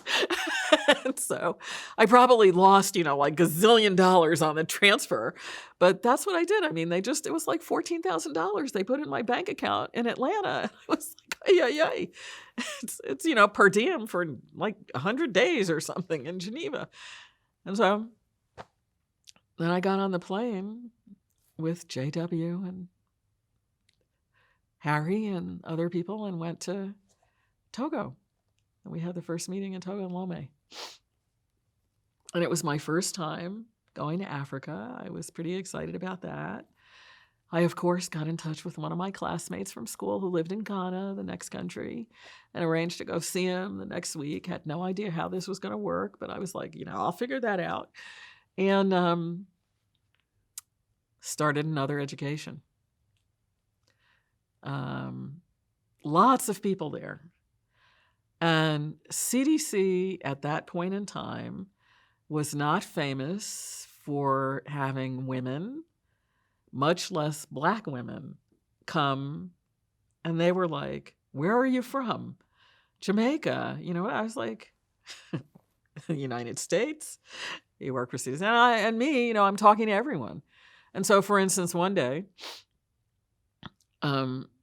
a lot of people spoke French, so I couldn't really talk to them very much. But the guys from the Gambia, them I could talk to because they spoke English. And so I was talking to them, and they were going to lunch, and I was just following them. And we went on the steps, and then it turned out it was like all the EPI managers, and from the different countries from Africa who had all come in for this week of training, and then they stayed. And so I just said, can I go with you to lunch? And they were like, yeah. And they were telling me that their per diems hadn't come through and they didn't have any. I was like, oh, I got money. It's not a problem. You can pay me back when you get your per diem. So we all get in this bus and we go somewhere. And there's these two women in a room with big pots of stew or something, serving lunch to them for like 50 cents. And, I have some big bill. I was like, this is all I have. And they're going, what are we going to do? I said, well, can we pay for a few people? I didn't know what to do. And I'm sitting there and I'm saying hello to all the people, and most of them can't say much back to me. But there was a friend who was a public health advisor who was working in Geneva, had been there for a number of years, named Marianne Neal. And Marianne had gone the week before for the EPI managers training. She had done some modules with that. And she had a 14-year-old son. So she was like, what do I do? What do I do? So what we did is I stayed at her house with her son, and then she flew in as I was flying out. So we met at the airport. I handed over the car keys and the son, and I got on the plane. And Marianne was telling me a little bit about all the people who were there. I was like, tell me everything. I'm going into a totally new experience, like who's there? Who am I going to meet? Who should I look for? And so we had that whole little debriefing in the airport. And then I went and got on the plane and went to Lomé. And it was quite an experience. I was so excited to be in Africa, of course. And there were, I learned things that I didn't know as usual, like there were the Francophones. So the Francophones and the Anglophones, I didn't know this was a thing, but there were people from both. There were a lot of Rotarians. And so people would, everyone wanted to come talk to me because this was such an anomaly to have this CDC person. And then Bob was there, and he, basically said his usual Bob thing, like, go, listen, learn, shut up, take it all in. I was like, okay. So that's what I was doing. And so he came to me after like 2 days, and he said, I'm really embarrassed. And I said, why are you really embarrassed, Bob? And he said, because I want to make sure that you do not think what somebody just asked me. I said, okay, shoot. And he said that someone had gone to him and congratulated him on getting a secretary who could follow him around and take care of everything he needed to have taken care of. And he was like, I don't. And I'm like, yeah, Bob, I know you don't think that. And I mean, I hope if you wanted a secretary to follow you around, you'd do better than me for picking somebody. And he was so embarrassed, and it was so funny. But the other thing that happened is the guys from the Gambia wanted to take me out to dinner because I had taken care of their lunch before they got their per diem. And I, said yes to everything. So I said yes. And I told Bob, like, why don't you come? And he said, the guy, you can't make this guy pay for your dinner. This per diem's really important to him. It's a lot of money for him. You can't do that. And I'm like, I don't know what to say. The guy invited me and he picked a place. What am I supposed to say? And so I said, come. And so we invited Bob to dinner. And what ended up happening is that the Gambian guy paid for me. Bob paid for the Gambian guy. And Bob paid for himself. So I came out ahead. But it really worked out. But I mean, all these things I just didn't know. I didn't know that they had a separate place for people to eat that was so inexpensive so that they could save as much of the per diem as possible. I didn't know that, WHO was so broken and they never gave per diems to people and they were totally in a jam. I didn't know these things, but I was learning as I went. And then we had one really important thing. And so this is a polio thing, and it's a story. I don't know if you've heard it, but probably not, because I think you probably haven't interviewed anybody who was there. But JW came, and it was really interesting because in the airport, JW didn't have his yellow fever certificate, and they didn't want to let him in. And Okwo Belly was the regional advisor, and he was the one running this meeting, and the big immunization guy was just on the other side of the fence from him. He had come to the airport to meet JW, and he was here, and the health people were giving him a hard time and saying they weren't going to let him through. And he was saying, but I'm in charge of immunization for the World Health Organization. And they were like, but you don't have a yellow fever card. And Jane Zucker, who was at Unicef at that point, was on the plane with us. And Jane was a true New Yorker, and there was no way she was not going to get him out of there. So Jane was on one side, and she was giving them all kind of hell for not letting him through. And Okwa was on the other side, like pulling out hair he didn't have, kind of, like, oh my God, this is a disaster. And it was just a very, sort of, and I was just, there watching and waiting to see how it was going to be solved. And I said, yeah, I remember Bob told me, just shut up and watch and learn. I was like, okay. And we all got through, so it worked out okay. But in the meeting, and this is really the point, there was a lot of discussion, and there was a very clear split among the people who were in the meeting, in the donors meeting. This was not the EPI managers, but in the donors meeting. And there were people from USAID, there were people from BASICS, there were people from DFID. I mean, there were people from all sort of the big donors. Of course, in those days, Gates wasn't in the game yet. So no Gates, there was no Gavi, but the donors at that time, Rotary, everybody was there around the table. Bob and I are sitting with each other, totally silent. and in the discussion, it became very clear that this was 1995, and they were trying to get people to do NIDs, first round of polio NIDs in Africa, by the end of 1995. Not the end, but early in 1996, in January, February, March, first quarter. And then there were people who were saying, no, we have to strengthen the routine immunization program, or we're never going to be able to eradicate polio. We have to do that first, and that's going to take years. Let's talk about how to do it, blah, blah, blah, blah, blah. And the polio eradication people were really losing the room. And JW was sitting next to the RD, the regional director. And he kind of looked like, he was kind of sitting there like this. And you weren't even sure if he was awake. He didn't look very engaged. And at that time, we had overhead projectors. And so you had, your little slides. And so all of a sudden, JW sat up and he said, Mr. Chair, may I say a few words? And they said, of course. And he had two overhead projectors. Two slides that he pulled out of air. I don't know why he had these slides. He wasn't doing a presentation or anything, but he had these slides. So he goes up and he puts down the first slide and he said, this is China. This is the routine immunization program functioning at a very high level, about 90% coverage. And this is the map of polio cases in that situation. And he puts down this map that looks like, somebody with measles. There's cases all over the place. Not a lot, but, not a lot for China, but there's dots all over the map. And he said, we had to think about how we were going to eradicate polio. And routine immunization was clearly not going to do it. So we decided to do National Immunization Days.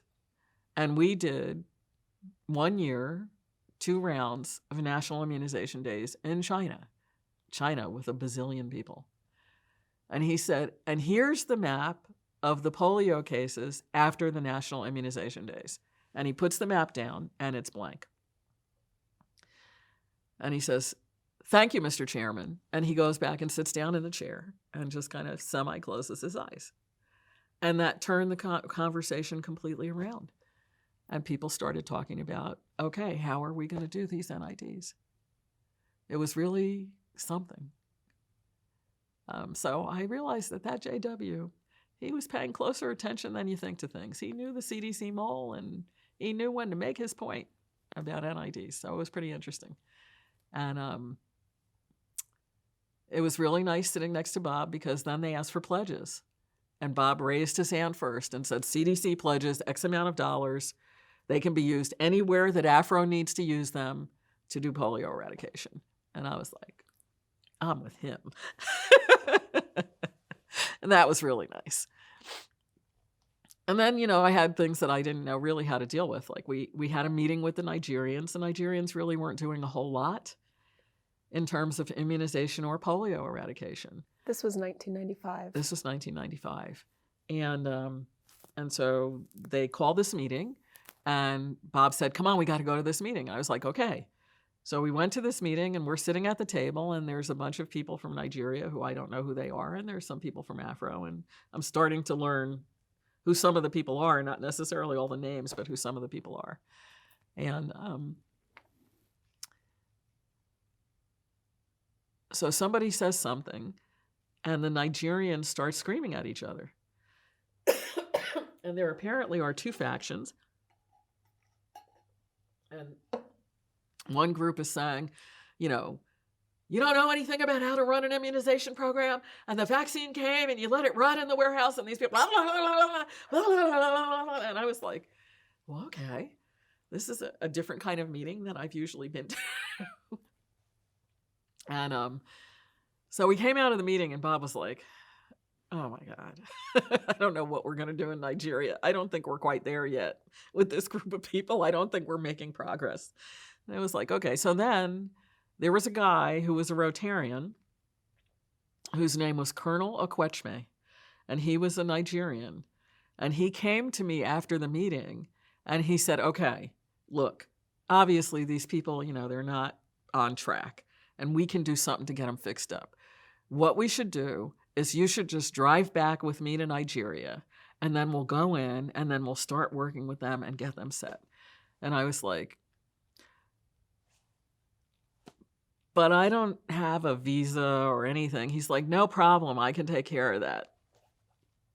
I was like, okay, let me get back to you. I was like, Bob, I don't think I should do this, but I'm not completely sure exactly how to say no.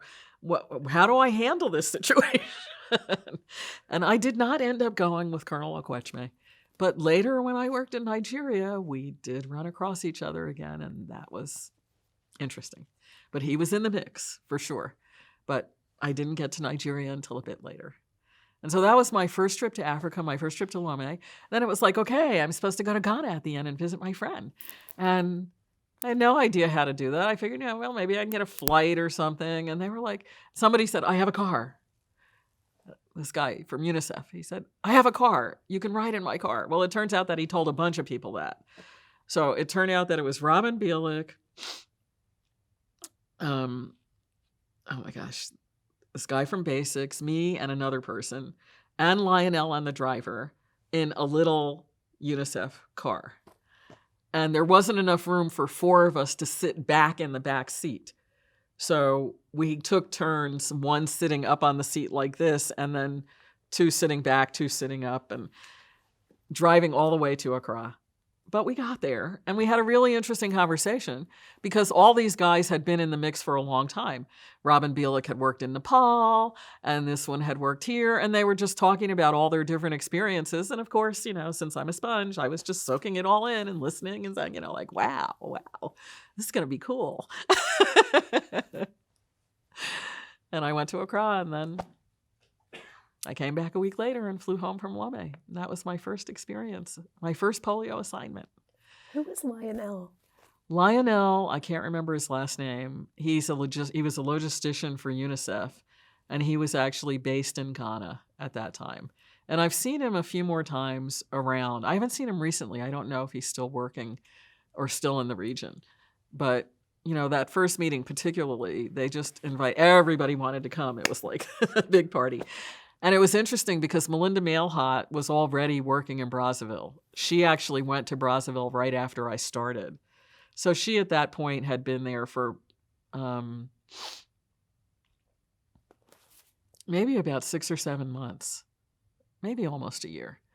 But she was established in Brazzaville. So she was at this meeting, and she was like running around making sure that the water glasses were full and that everyone had programs. And, when they had the photographers come and take a picture, she made sure that everybody saw the pictures. And so Bob actually pulled Okwo aside and said, I'm looking at what you have Melinda doing, and I just want to make sure that you understand. Melinda's a public health advisor. She was CDC's lead person in an EPI program in the States that probably had more money than a lot of these countries do for doing EPI. And she knows a lot more and can do a lot more than what you're having her do. And I just want you to really think about that, Okwo. And Okwo took it to heart. And the next time that we went to the TFI, Melinda did a presentation and talked about the funding and how it was going, and got a hug from the regional director, and was clearly much more in than she was at that first TFI. I have a picture of the first TFI, and Melinda's not in the picture. And it's like, where is Melinda? And I said she was probably, like holding the flashbulb for the photographer or something. So that was the first TFI. Afro's first TFI. Okwo survived. He was really happy. People pledged money. They were going forward with NIDs. And one of the tall guys gave me an opportunity to come back and work on the NIDs in Uganda, Doug Klauke. So he was, at that time, he was based in Nairobi, and he was covering the sub-region, like the East region, doing polio. Does that mean the Horn? No. Well, not really. It was the Afro part. So it was Kenya, Uganda, Tanzania, that part. And Doug actually had been working at CDC for a number of years, had a lot of international experience. When I came in, Bob was telling me, Bob and Steve were very proud of themselves because they had managed to recruit these guys who were like big guys from CDC with all this incredible experience, and they had pulled them into polio. And Doug was one of those guys that they felt was a real catch. And that was, actually, I had met Doug in Atlanta. I guess it was my STD training, but he and I both just went into the hotel to eat. We didn't go out somewhere. I don't know where everybody else was going, but I was like, it was summer, it was hot, it was Atlanta, I wasn't used to it. So I just said, where's the hotel restaurant? And so we were in line at the salad bar, and I just knew he was one of the tall guys, and I said something to him, and I laughed, and he sat at the table next to me, and we sat at separate tables, but I said something to him when we sat down, and then I said something to him when we got up. And I only knew later that that was probably incredibly painful for Doug, who was pretty introverted. But it's but I didn't ask him his name or anything. I mean, we just met. And then went on later to have quite a relationship. But that was our first intersection. And so somehow between that and the TFI, Doug decided, okay, maybe she can do something in Uganda and Zambia. So actually, those were my first 2 NIDs. I went to Zambia for the first NIDs, and I was there for a week, and I actually got there 2 days before the NID started. And so I was just in the central area in Lusaka, looking at the plans and saying, what do you need me to help with? I mean, that's kind of the public health advisor approach, that you just sort of go, you look around, you see where there are gaps, and you jump in. And so, we had been doing the planning, and then all the vaccine went out, and then things happened. And the Minister of Health, interestingly, had never come during the whole preparation time of the NIDs in Zambia. They had a little center for polio, like a war room kind of thing. And they had this thing set up. They had brought people in from Afro. Grace Kagundo was there she was the social mobilization person. And so people had come in to support. Doug had been there a couple of times during the run up to the NIDs. Minister of Health nowhere to be seen. And people pretty much thought, it was because if it was a total disaster, he didn't want to be associated with it. It was the first time they were doing anything like this. It sounded very big that you were going to immunize all the kids in 2 days. I mean, this was a huge thing. And so there was Africa had not had a lot of experience with this. So no one had any idea how it was going to work, whether it was going to work, it was not going to work. So politically, you could see how it could be dicey. So went the first day, kind of listened to things. Doug and I worked on the computers. We had computers. Everybody else didn't. So we would do anything that needed to be done on computers. They got word that the minister was coming. And so they were going to do a presentation. So Doug did the presentation. He was masterful at that stuff. Okay, let me get the data here and blah, blah, blah. And it's him in the computer. And he was happy. And I met everybody. And I learned how to greet in local language so I could say good morning to people. This is my thing. I speak a lot of English, a little Spanish, a very little French, but I can eat and greet in every language of every country I've been to, because those are the things I like to do, greet and eat. Anyway, I just got to know the lay of the land a little bit. How do you say it where you were in Zambia? How do I say good morning? Good morning? I don't even remember. Okay. I don't know. That's too many years ago and too many languages ago, and I haven't been back. So I said, good morning. Sadza is what I ate, though. I know that. Sadza is their kind of grits equivalent, that, sort of dense carbohydrate thing that you use for energy, and you have to have something on it or else you can't eat it. I did have sadza. But we got a message.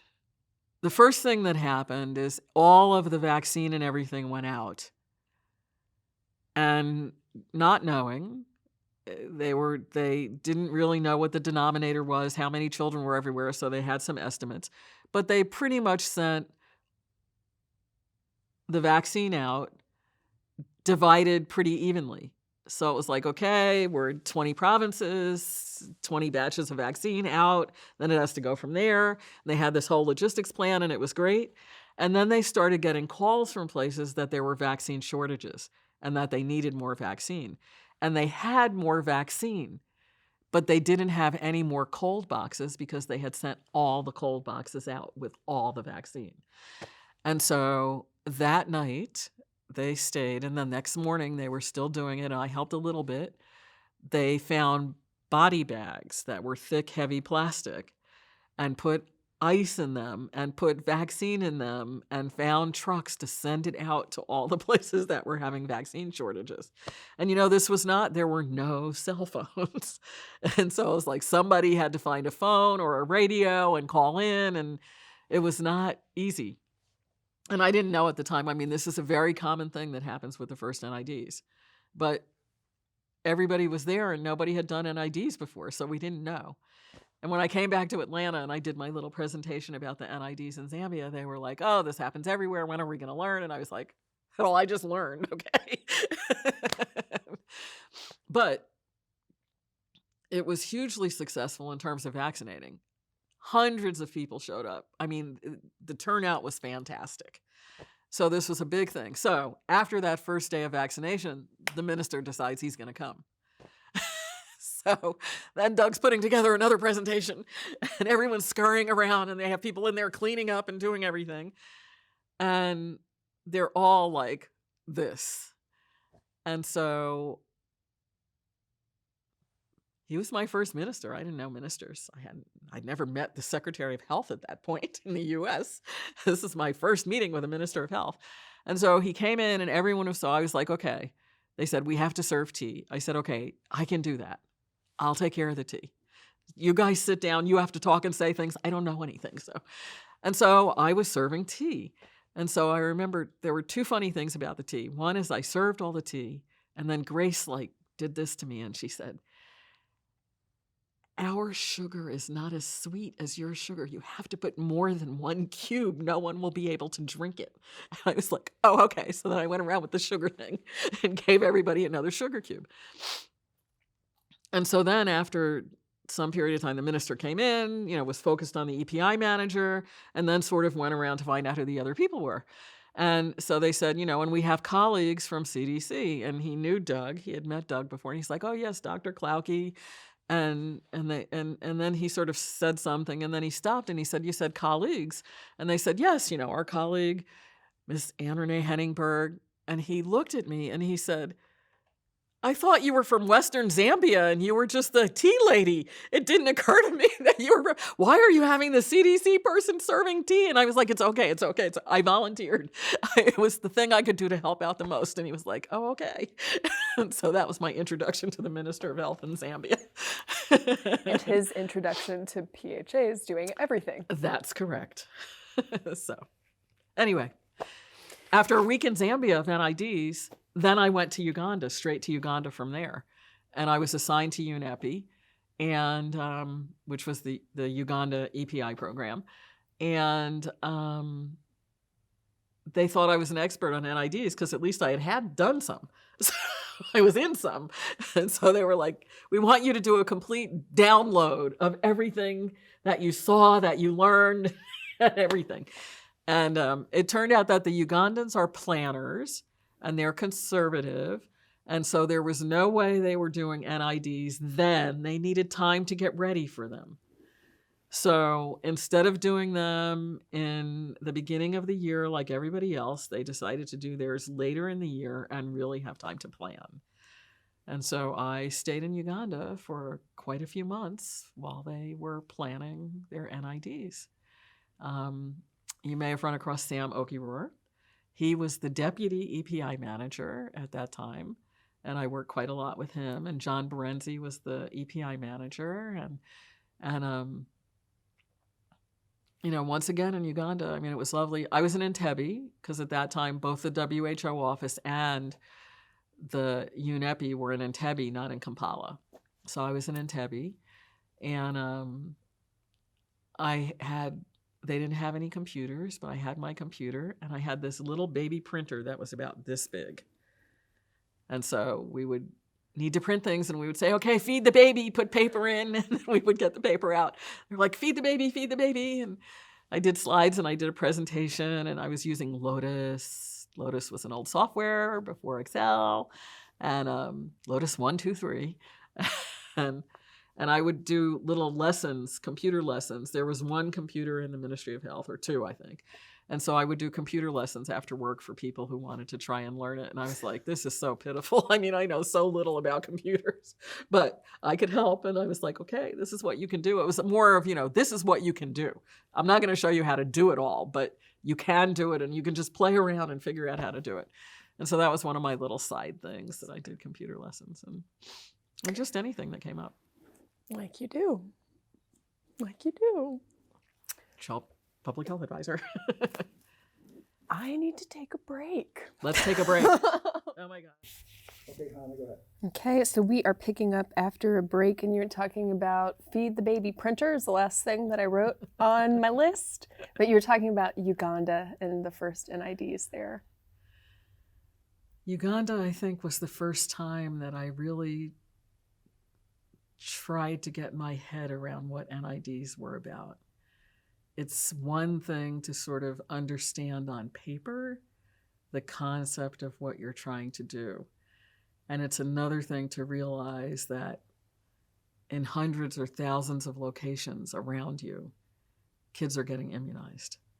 And until you get out and you start going around to vaccination sites and you see lines of kids, it's really, you don't realize what's going on. And it was interesting. It was my first. So Doug arranged for me to go to Uganda. He brought me, he took me to UNEPI, and he said, this is where you're going to work. And I knew that one of the things I was supposed to, on my little list, like one of the things you have to do is go and check in with the WHO office and with the Unicef office.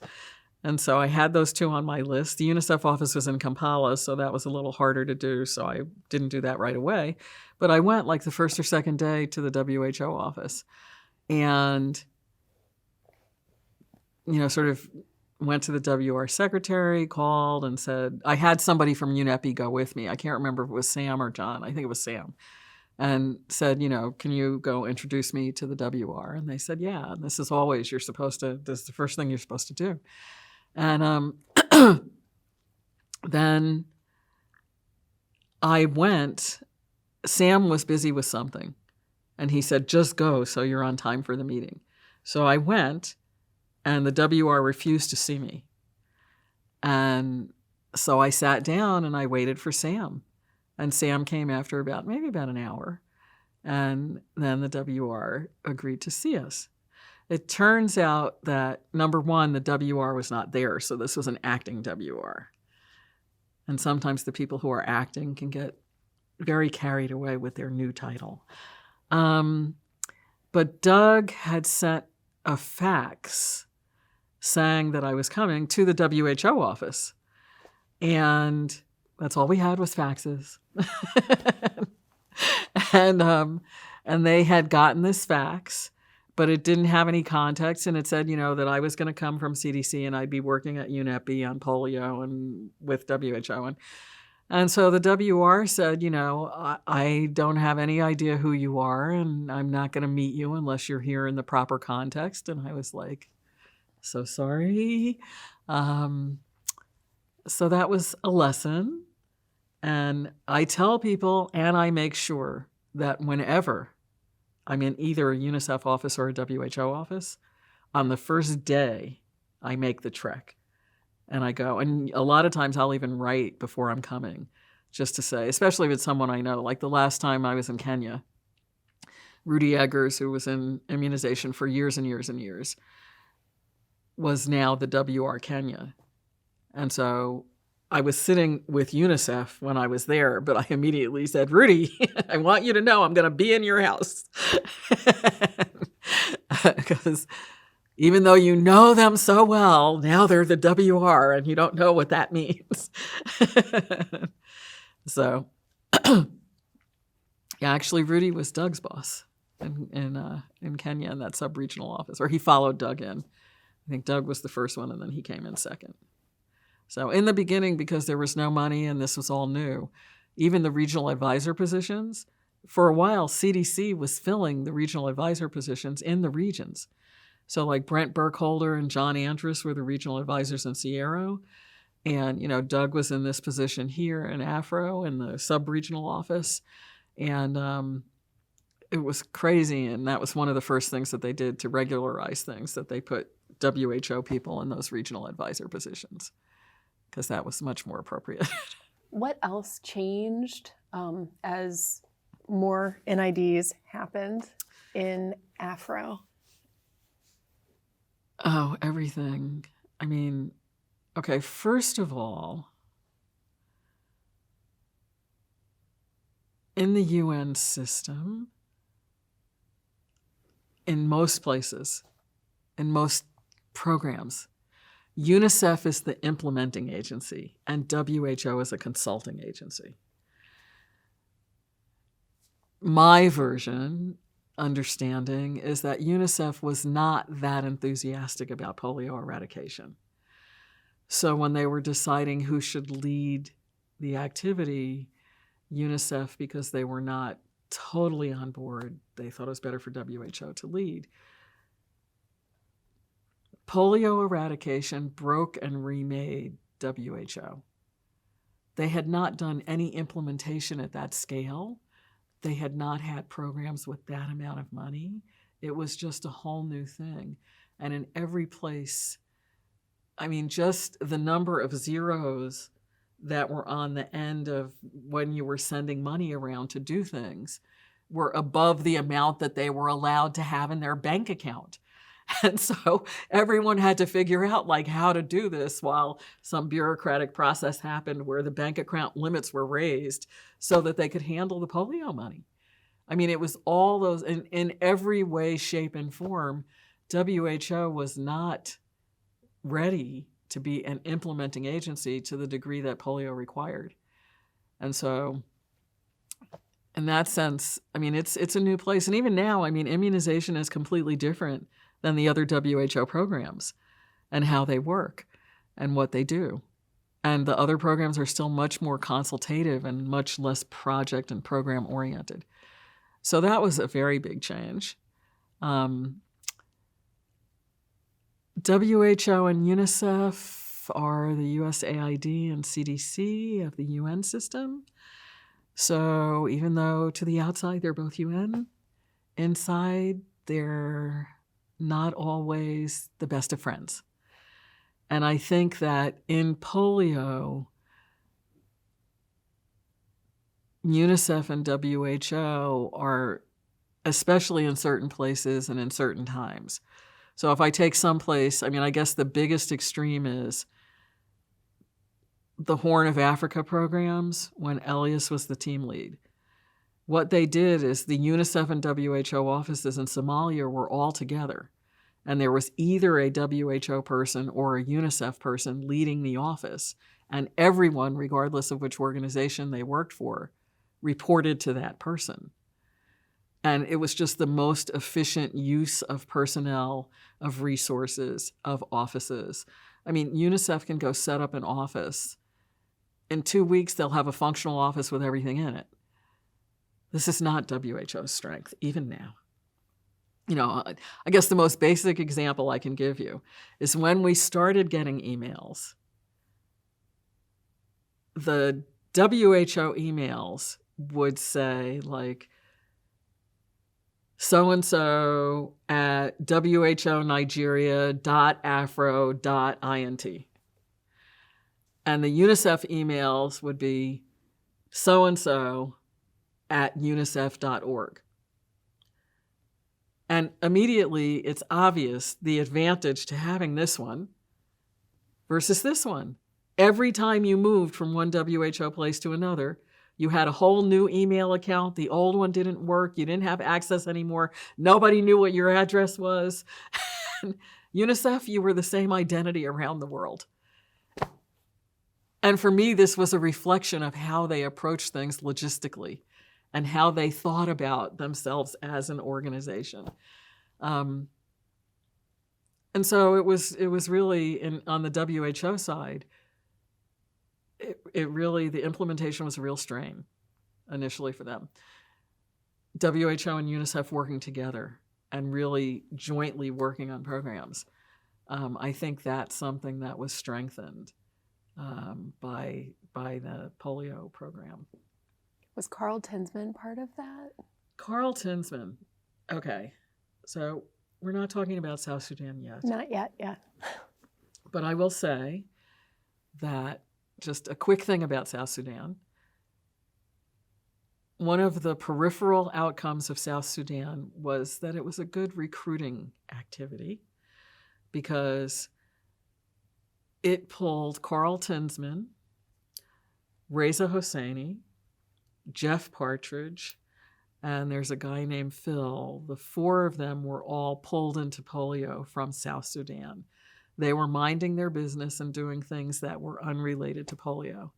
And by the time we got done with that first round of NIDs, they were in polio. So that's how Carl came in. And Carl was an example of a way that UNICEF and WHO related to each other that was unusual. And he was basically, and Reza was also. So Reza was a Unicef person all the time, but he was seconded to WHO and was sitting in the CRO office and was working for CRO, not for Unicef when he was there. And then Carl's thing mirrored that when he was in Geneva and he had an office in WHO and he was there even though he was UNICEF all the time. So, there were a lot of those small things about how the two agencies became more intertwined with each other than I think was the norm. And obviously it was different in some places than others. When I was in UP, it was the same. I mean, there was a very close working relationship between the two, even though there was a very big gulf between the way that they look at things. WHO is full of doctors and epidemiologists.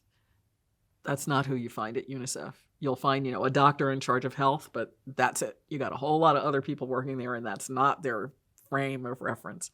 And UNICEF kept saying, we want to do things with data. We want to do things with data, but their definition of data was so different. And so there would always be this kind of, you think that's data? Yes! Like the social and behavioral data. Yeah, just science. different kinds of things. Yeah, I mean, they looked at different things. So anyway, sorry, that was a little divergence there. That was great. Other things that evolved in aspects of the polio eradication program and NIDs. Well, that staffing. I mean, both organizations have had and have a huge number of people who have been focused in their careers on those things and who wouldn't have had necessarily a UN career at all. I mean, it was unfortunate that we participated very heavily in the brain drain, particularly in Afro, because, all those guys were pulled out of health departments, ministries of health in the countries. But you needed Africans to be able to run the programs in Africa, so you had to do it. I almost thought we were going to be able to get a title like public health advisor in WHO. So when we first started being assigned to WHO, I mean, Melinda was the first public health advisor. There was also a guy, Brian Mahoney, in Geneva at the time. And that didn't mean anything to WHO. WHO basically has, a two-class system. They have the P staff and the G staff. The G staff are the general staff and the P staff are the professional staff. And they don't really, everyone has very clearly defined and separate roles. And they don't really have a function that's this bridge between them, which is kind of what the public health advisors are in CDC. The way I describe it at CDC when I'm just being facetious and telling people about it is, okay, there are all these really incredibly smart scientific people at CDC, doctors and scientists and epidemiologists, and they're really great at coming up with ideas and thinking of things and doing big science, and they cannot implement anything. And that's why they have public health advisors to translate to the world and to be able to make the brilliant ideas come to life. And so in WHO, they didn't really have that bridge, anything like that. And so when they got public health advisors, they didn't actually know what to do with them. It's like, well, you're not a secretary, and you're not an HR person, and you're not an epidemiologist, and you're not a doctor, and you're not a logistician, and we don't really know what. And so people really did have to go into that kind of a setting and just kind of show what they could do and jump into something and have people say, oh, okay, you can do that. Oh, okay, you can do that. But there is a public health advisor. There are a couple who I would say, but there's one person who's a public health advisor in WHO, and that's Helena O'Malley. And Helena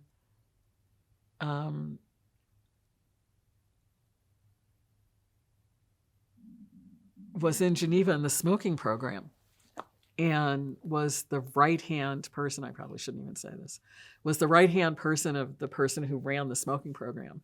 And when Helena gets into a place, she has that public health advisor mentality. She's not there, and then suddenly she's doing everything, and the place will collapse if she goes. And this apparently was her role in the smoking program. And but she wanted to have a field assignment. She didn't want to stay in Geneva. So she was talking to people, friends of hers, the Irish Mafia, and in Geneva. And so somebody said, oh, they need somebody to help them in Afro. And at that point, Afro had been evacuated to Harare, so they were in Harare. And they said, they needed somebody to help down there, and maybe she could go on a short assignment down there. She was so excited, and she was going to go, and everybody was excited, and this was going to be such a great match, and everybody was happy. And then the smoking guy found out about it and blew a gasket. And apparently what happened is he went to the DG and complained about this and said that Polio was stealing away his right-hand person and that they couldn't believe this and who was responsible. So then they wanted to find out who was responsible for it. And everyone was like, oh my God, our necks are going to roll. What are we going to do? And so somebody said, would you say that you referred Helena for this? And I'm like, okay, what's her name? And they said, Helena O'Malley. And I said, sure. And I had a WHO address because I was working there. And so I said, sure. And then one day I was up on the 3rd floor with the personnel people, and they were like, oh, here's Helena. And I said, oh, it's nice to meet you since I recommended you for the position. So then she went to Afro. And in Afro, she again became the person who was like the center of making it all happen and keeping everything together and making sure all the things worked. And she became an essential person in Afro. And then she was leaving because it was a short-term assignment, and she had just agreed to come for a short time. And she went back to Geneva, and then she became the central person in Geneva in polio, and she was making everything happen. And so then she wanted to go back to the field. And in all of these things, I kept saying, Helena, to CDC, you're a public health advisor, come. And so it was interesting because that was another thing that happened as a result of our technical assistance, that they really, if you look around now, it's still pretty unusual to find people. My description of WHO's bureaucracy, and WHO is masterful at this. I used to think CDC was less masterful, but not so much anymore. But WHO, everything that gets done requires 137 steps. And in that 137 steps, there could be 130 people. And most people know something about the step before them and the step after them. So I get something, I do my part, I pass it on to the next person. It's finished as far as I'm concerned. I'm on to the next thing. There is virtually no one who knows all 137 steps. And that was my thing. I wanted to make sure that things got from step 1 to step 137. And, I would start out and it would be like, okay, there's 17 steps. And I'm like, okay, let me go and see if things are progressing on the 17 steps. And then they're like, no, this isn't the end. It still has to go here. And I would find out sort of over time that there were up to 137 steps. And when I was looking at the whole thing and trying to keep things moving through all the steps, this was not the culture. It was like, things will get done. You don't have to do that. You don't have to push. That's not how things will get done. It'll be okay. Just let it go through its process. I'm genetically incapable of doing that. And so it was a real learning experience, but for everybody. And it was like, okay, this is what these guys do. Like they'll just come and keep bugging you until the thing gets done and it goes on to the next step. So, but Helena became a public health advisor in WHO. She's, of course, never had that title, but she became one, and she is. She's still in immunization in Afro. She's been in Afro for years, but she still is in that kind of a role where she's doing everything. And so anyway, I figured, okay, well, at least we got one public health advisor into WHO. So But I'll have to think about that. I mean, I know there are many other things that change, but those are the ones that really pop into my mind. That's great. Yeah, we can pick up. So next time we talk, we're going to make this happen. Okay. And by make this happen, on the recording, that's fine. We will meet at least one more time before August 16th, 2019. Okay. To record. Yeah, if that works for you, and I'll schedule. Okay. Well, since we're closing, let me think if I have anything else about Uganda to say. Yeah, just quickly. Any more lessons learned, missed opportunities? Lessons learned were the usual. I mean, at least we were prepared to be able to resupply people. We did have shortages all over the place, but we were prepared to resupply because that lesson we had learned from Zambia. An interesting thing that happened to me in Uganda is one of the things they wanted was to write the NID's manual. And so someone had already been writing it, taken a shot at it. And so they said, can you take this on? And I was like, yes, I'll make this my job. And I got in touch with John Andrus in India and said, can you please send me yours? Which was a big thing because it was a big file. And the internet wasn't very good at big files, but I let it download for a while and I finally got the whole thing.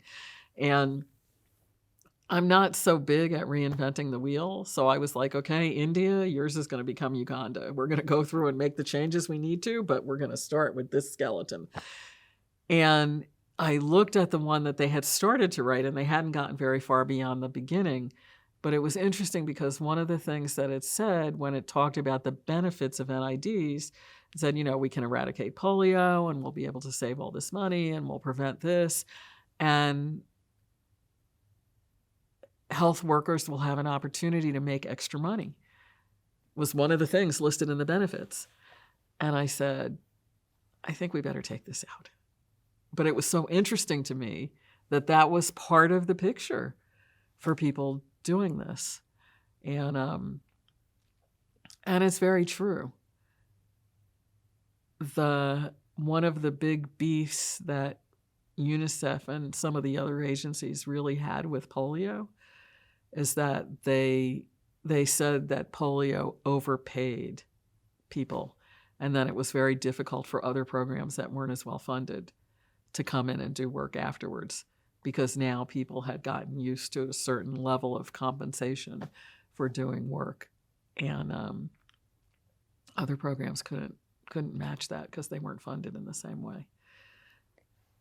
Do you know how payment was determined? Do you know who set the standard or how it was calculated or when that happened, how often that happened? There was generally some pay scale that existed that it was tied to. So, for instance, what would happen is that when you needed monitors to go out for NIDs, you would have sort of what they call the central monitors, and you would have a group of people that were maybe pulled from a number of different agencies in the ministry, maybe not just the Ministry of Health, but even from some other agencies, and a mix of WHO people, UNICEF people, consultants, just a mix of people. And they would try and have people so that, one or two would be assigned to every province or every state or whatever it was, and go from there. And some agency would fund this. Maybe WHO would have the funding for the central monitors, and so they would be the ones to send everybody out. And so they would do it at the WHO rates. And so that per diem and things were a lot higher than what people normally got in the ministry. And so it really skewed the system. Because people would go out and they would be out for, 20 days, 30 days, because we always tried to get the central monitors out so they'd be there for the preparations, not just for the activity. That was one of my Uganda lessons. We have a lot of people who would just show up for the NIDs and just go out and see what was going on and then make a number of recommendations about what should be done differently. And I was really adamant after having been there from the beginning, from the first pen on paper, that you needed to be there for the preparations if you were going to have an impact. If you couldn't stay long, it was better to be there for the preparations than it was for the implementation. And I was in Uganda for I was in Uganda for 9 months, all the way through both rounds of NIDs. So that was a lesson for me. And it, I mean, that time I actually stayed in a hotel. I stayed in the Lake Vic, and I was in Entebbe. I wasn't in Kampala. I went to Kampala a couple of times, but I was in Entebbe most of the time. And so it was this, small town, nice feeling. During the Olympics, I don't know why the Olympics come up in my life a lot in public health, but I was there for the 96 Olympics. And the driver, actually, one of the drivers who took me one day from Entebbe to Kampala for a meeting lived in between. There's an infamous road. There actually have been bad road accidents on that road because there's a lot of traffic there. The airport's in Entebbe, so there's a lot of traffic there. And he was like, I live there. And I saw, they had big satellite dishes out there in these places that were kind of shacky looking, but they had a big satellite dish. And so every morning he had better TV than I did in the fancy Lake Vic Hotel. So every morning he would tell me, like what had happened in the Olympics the day before. And it was great. But at that time, the WHO office was in Kampala. And so for me, with UNEPI being there, UNEPI was in was in Entebbe because it was close to the airport. So when the vaccine came, the cold house was there and they could get it in really quickly. And I don't know why WHO was there. Unicef was in Kampala. And now pretty much everybody's moved. To be near the airport. And they've moved to Kampala. The airport's still in Entebbe. There was this famous movie, I don't know if you ever saw this, something at Entebbe, but in the Munich Olympics, I think it was, they kidnapped some of the Israeli team and took them on they hijacked the flight, and it landed in Entebbe, and that's where the commandos came in and rescued everybody or something. But that was sort of how Entebbe got on the map the first time. I don't know why I'm talking about this. Anyway, Entebbe. But Entebbe was nice. I will tell you one small Entebbe thing that was fun. On Tuesdays, they had a market that came to Entebbe. It was just a big market that came. And there was a woman there who had been an EIS officer at CDC, but then left CDC, and she was working for, I don't even remember who she was working for. And she was actually, I think she's in Hamid's EIS class. Anyway, I didn't know Hamid at that time, so that was a sidebar. She lived in Entebbe and worked in Entebbe and kind of adopted me. And so she would meet some of the other expats who lived in Entebbe. They would go to the market on Tuesday and they would buy things, and then they would have a bicycle chicken dinner. Bicycle chicken? The chickens that are brought in from the farms that are on the bicycles, you bring them in on the bicycles, and they're the ones that are really, like they say, our chicken is not chicken. The bicycle chickens are real chickens. And so they had these small grills, and people would just grill this chicken. And they had a favorite one that they would go to every Tuesday. And so I started getting pulled into this, meeting them on Tuesdays and going to meet these people and have grilled chicken. And I would see that they would be so excited. They would be there with all their clothes that they had bought in the market. And they would have these really cute clothes and showing them. And this was, 29 cents. And this was, and finally I was like, what? How does this work exactly? And so, Africa is a huge market for secondhand, third-hand clothes from here. And so people would have these piles of clothes. But the Africans buy different clothes than other people do. So all the brightly colored clothes with stripes and everything would be on the top. And these, black and gray things would be on the bottom. And the little tiny ones that were skinny and the big ones that were colorful. And so they could go to the bottom of the pile and the people would give it for nothing because they can't sell those clothes to anybody except expats. And so that's what they would do, is they would go and they would get a big wardrobe boost and then have grilled chicken and then go home on the Tuesday. So that was a Uganda thing.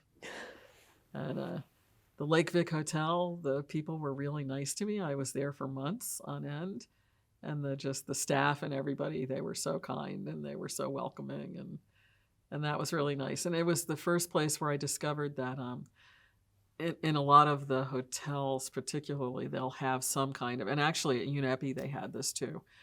They had an emergency fund, and the employees would give a little bit, and the employer would give a little bit. So if an employee had an emergency of some kind, they would have money to be able to help them out. And it was usually a death that required, something. And so when I left the hotel after I'd been there for so many months, I put money in their emergency fund, and I put money in the UNEPI emergency fund because everybody had been so nice to me. So, but we had a joke in UNEPI. There was some holiday or something, and they kept saying, like, you haven't gone anywhere. We have to show you around Uganda. And so one day they arranged for a vehicle, and they arranged for one of the women who work there, and we went out to see, the equator and the source of the Nile, because the source of the Nile is in Uganda. It's not in Sudan. It's not anywhere else. It's in Uganda. And where the water would go around in opposite circles on the opposite side of the equator, and, just these things. And so because this was an offline activity, it couldn't be paid for out of UNEPI funds. And so they said, well, can you put this much money? And I said, sure. And I just put the money in to pay for it. And they said, how do we account for this? And I say, the Rotarian was here. And so that's what we would say all the time. And it was our standing joke. Oh, do we need the Rotarian? We can arrange for the Rotarian. So, but Uganda, the NIDs, I think they were very successful. We avoided some of the mistakes that we made in Zambia. I mean, they got to pull on the experience of the other countries because they went so much later than the other countries did. And how did it work out? You said that they had planned. They took time to plan, and that bumped the date back. Did that affect things? Or no, I don't think so. I mean, they weren't so panicked and rushed, and but a lot of the things that happen in NIDs are just things that happen in NIDs. And if you do lots of them, you learn over time, but you have to learn. And another thing something that I think is really, that I've seen that's been really good about polio eradication and about NIDs and about the amount of money that's available is in a lot of places, the ability of people from the central EPI programs to really go out and see what's going on, even the cold chain people and everybody, they just don't always have the ability to do that because there aren't resources available. And in the planning for NIDs and in the implementation of NIDs, a lot of those relationships were really strengthened because people were really out there spending time and working hand in hand with the people who functioned at the lower levels. And I think that was a big change. I think that's something that is characteristic of immunization anyway, more so than some other programs. But I think that was really strengthened in polio. That's how it looked to me. So, anything else about Uganda? That's what I can think of. Any final thoughts? Any final thoughts? For today? After I spent months and months and months in Uganda, I really felt like, okay, I'm ready for the next place in Africa. I've been to the Pearl of Africa, and where am I going to go next? And I think it gave me credibility in Afro. And then there was a demand for me to go to different places that wouldn't necessarily have been there if I hadn't done that particular assignment. But you wanted to continue working in Afro? I wanted to continue working everywhere, but right then Afro was, was okay. And I did my first trip reports, I think, from Uganda. I wrote these unofficial trip reports where I just talked about, things I observed and how things work, not anything related to work. And emailed them back to people. And then I found out afterwards that they were really circulated quite a lot. And I don't have them all anymore. It's probably a shame that I don't have them, but I have one or two If you that would I have from ever different be places. interested in sharing them with our project, that would be amazing to have Oh, well, descriptions. if you send me an email, I can dig up at least one Kenya one, I think, and one from Nepal. For some reason, I had one from Nepal that I kept somewhere. I will definitely ask you about it. Yeah, if that's okay. Yeah. Yeah. That'd be great. I have a closing question for Okay. today. Why did you agree to this interview? Did I agree to this interview? I thought it was just like I had to do it. I thought I was really, I mean, I filled you up with stories so many times when you came to my office that I thought I was done and I had told all my stories. And so, but I guess I've been around for a long time. In GID, I'm kind of the historian for the division. And so my father's a storyteller. Heningburgs are storytellers. And so I am a storyteller, I guess. And so it all seems like a fit. And I mean, you know, I don't say no that often if I can do something to be helpful. So I did that's corral why. you. I thought so. And It was thank like, and now this is your appointment. And I was like, wait, here's some more people who you should interview.